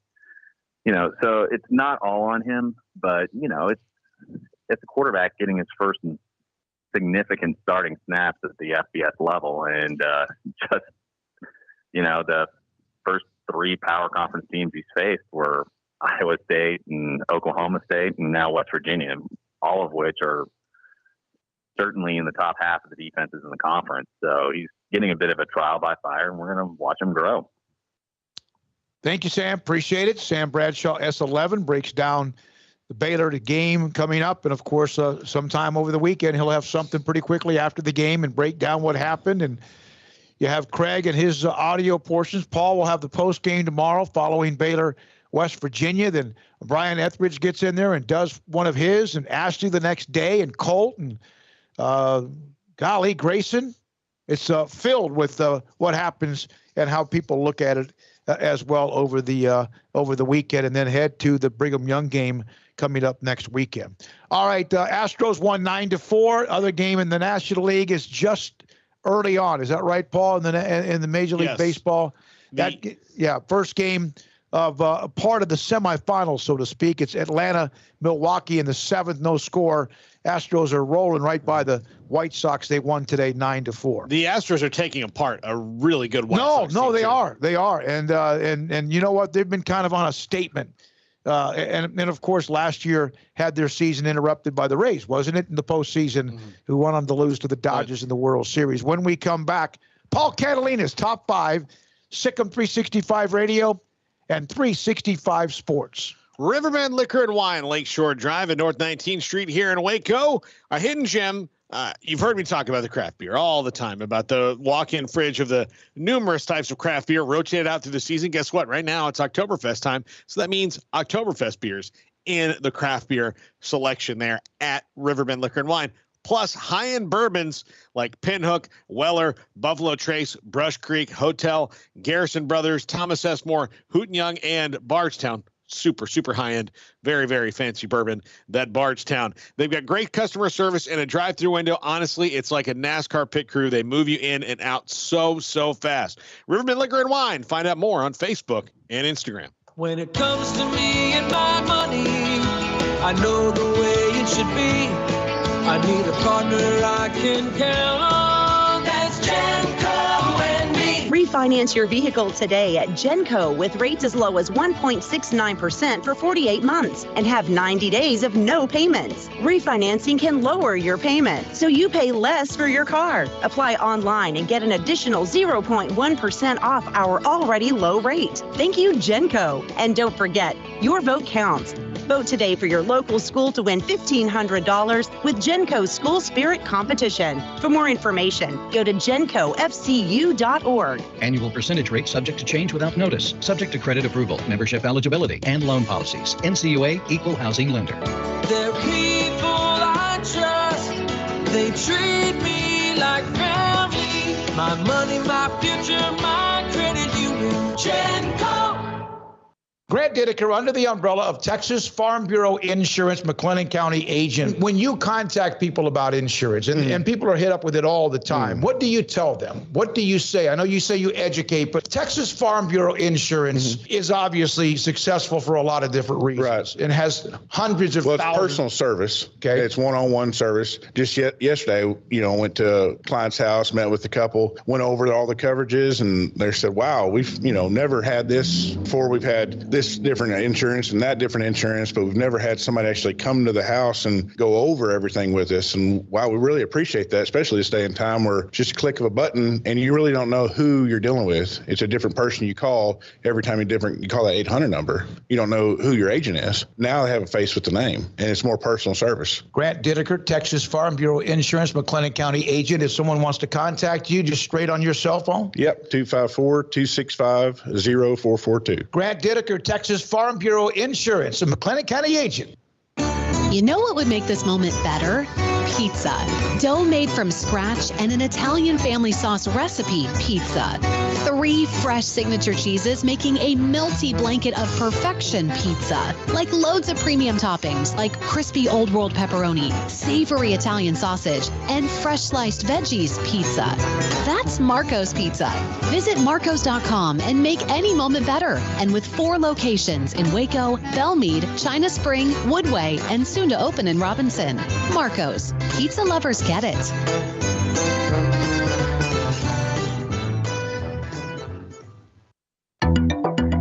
It takes time to reach goals. It's a truth that applies to more than sports. It goes for your financial goals as well. You work hard for your money, and you deserve an investment strategy that lines up with your game plan. And Tom Albers, your Edward Jones financial advisor, can help. If your financial investments aren't putting forth the effort you desire, stop by today for a financial review. Tom Albers, 4301 Lakeshore Drive, 254-776-7605. Edward Jones, member SIPC.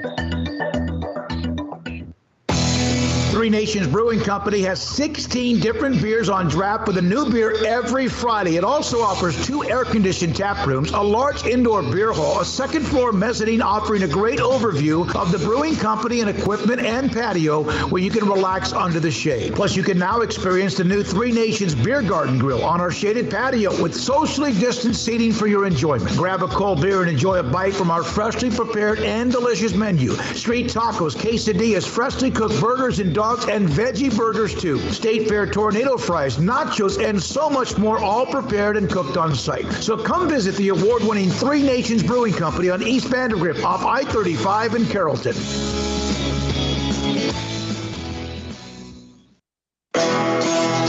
This is Paul Catalina's Top 5 at 5:55. Brought to you by Champion Salon and Barber. To book your appointment, go to championsalonandbarber.com today. Thank you to Kevin and Lorraine Gritton, proprietors of that fine establishment, of which I'm a frequent customer and a longtime customer. All right, top 5, and Smokey's not going to get this one at all. No, you're not going to get this one all. You might. I don't get all of them. There's some I don't. Some you're just going to check out on. I can check the chat room while you're doing this. But I've gotten some requests on to do college football teams or conferences or whatever as characters from a movie or TV show. So Hayden and I hashed it out today, and we're going to do college football teams as characters from The Office. Oh, God, I'm out. So, yeah, you're out. You're out. I'm almost out, too. Yeah. But yeah. So, but you can comment on why, because I'll explain. So number 5, Texas A&M is Toby Flenderson, the erstwhile human resources. Is he the one with his hair all messed up? No, he's just kind of, he's a sad. So look, here's the thing about Toby Flenderson. Always there with best intentions and trying to do things right and maybe have high expectations, but ultimately all Toby's plans fail because someone like Michael Scott ruins them. Am I right here, Hayden? Yeah. Ruined. A&M has lots of expectations, but ultimately they're, sad and upset because something has happened to throw their plans awry. That fits them. Yes. Nobody gets more excited for the season and more disappointed in a quicker turnaround than Texas A&M most years. Number 4, LSU is Kevin Malone. Everybody likes Kevin. Kevin's fun, but Kevin's a mess. Kevin doesn't really know what's going on. Maybe good things happen to Kevin, but he's a mess. He spills chili all over the place. He's a terrible accountant, and much like LSU, people like him on the outside, but they're a mess on the inside. A mess. He's the bald-headed guy. Yeah, big bald-headed guy. Yeah. I had to Google him. I had no idea who that was. Okay. Yeah. Yes. All right. Number 3. USC is Angela. Angela, very together, has led this. She thinks she has all these rules and thinks she runs things in the accounting department, but ultimately also can't keep control of things. She married a guy who had an affair right in front of her with her coworker, and all these different things going on. Just can't really run things. USC is Angela Martin. Am I right there, Hayden? All right. Angela's actress is a Baylor grad. Angela Kinsey, yes. Yes, she is. I was thinking about somebody else on The Office. I don't know who this is. Yeah. Okay. Yeah. Number 2, Alabama is Jim Halpert. Everybody wants to be Jim.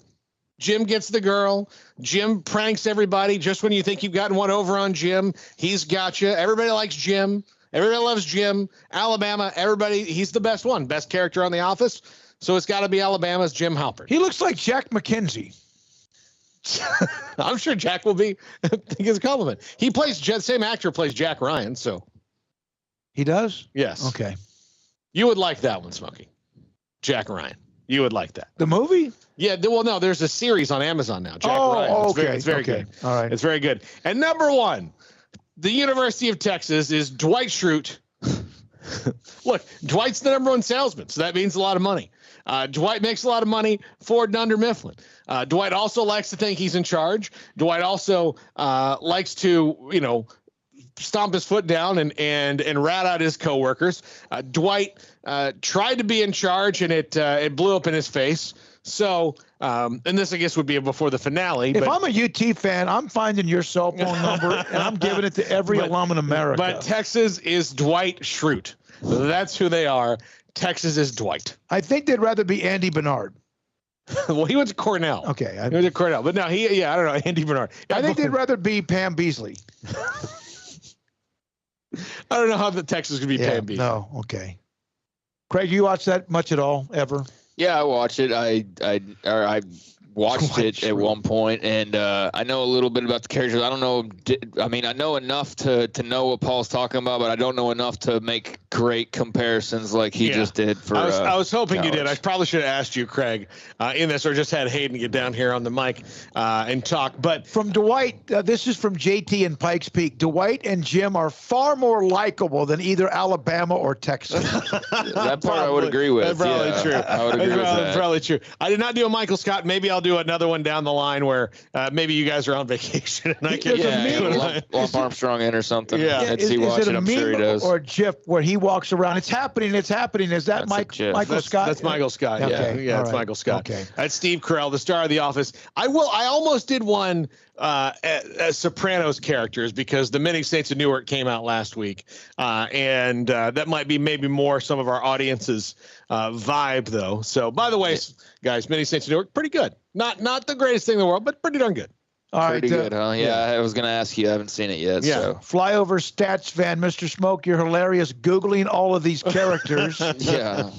From Dennis Haiti, or Hattie, I think it's Haiti. Paul just nailed this top 5. Thank you. JW, Texas is Ryan.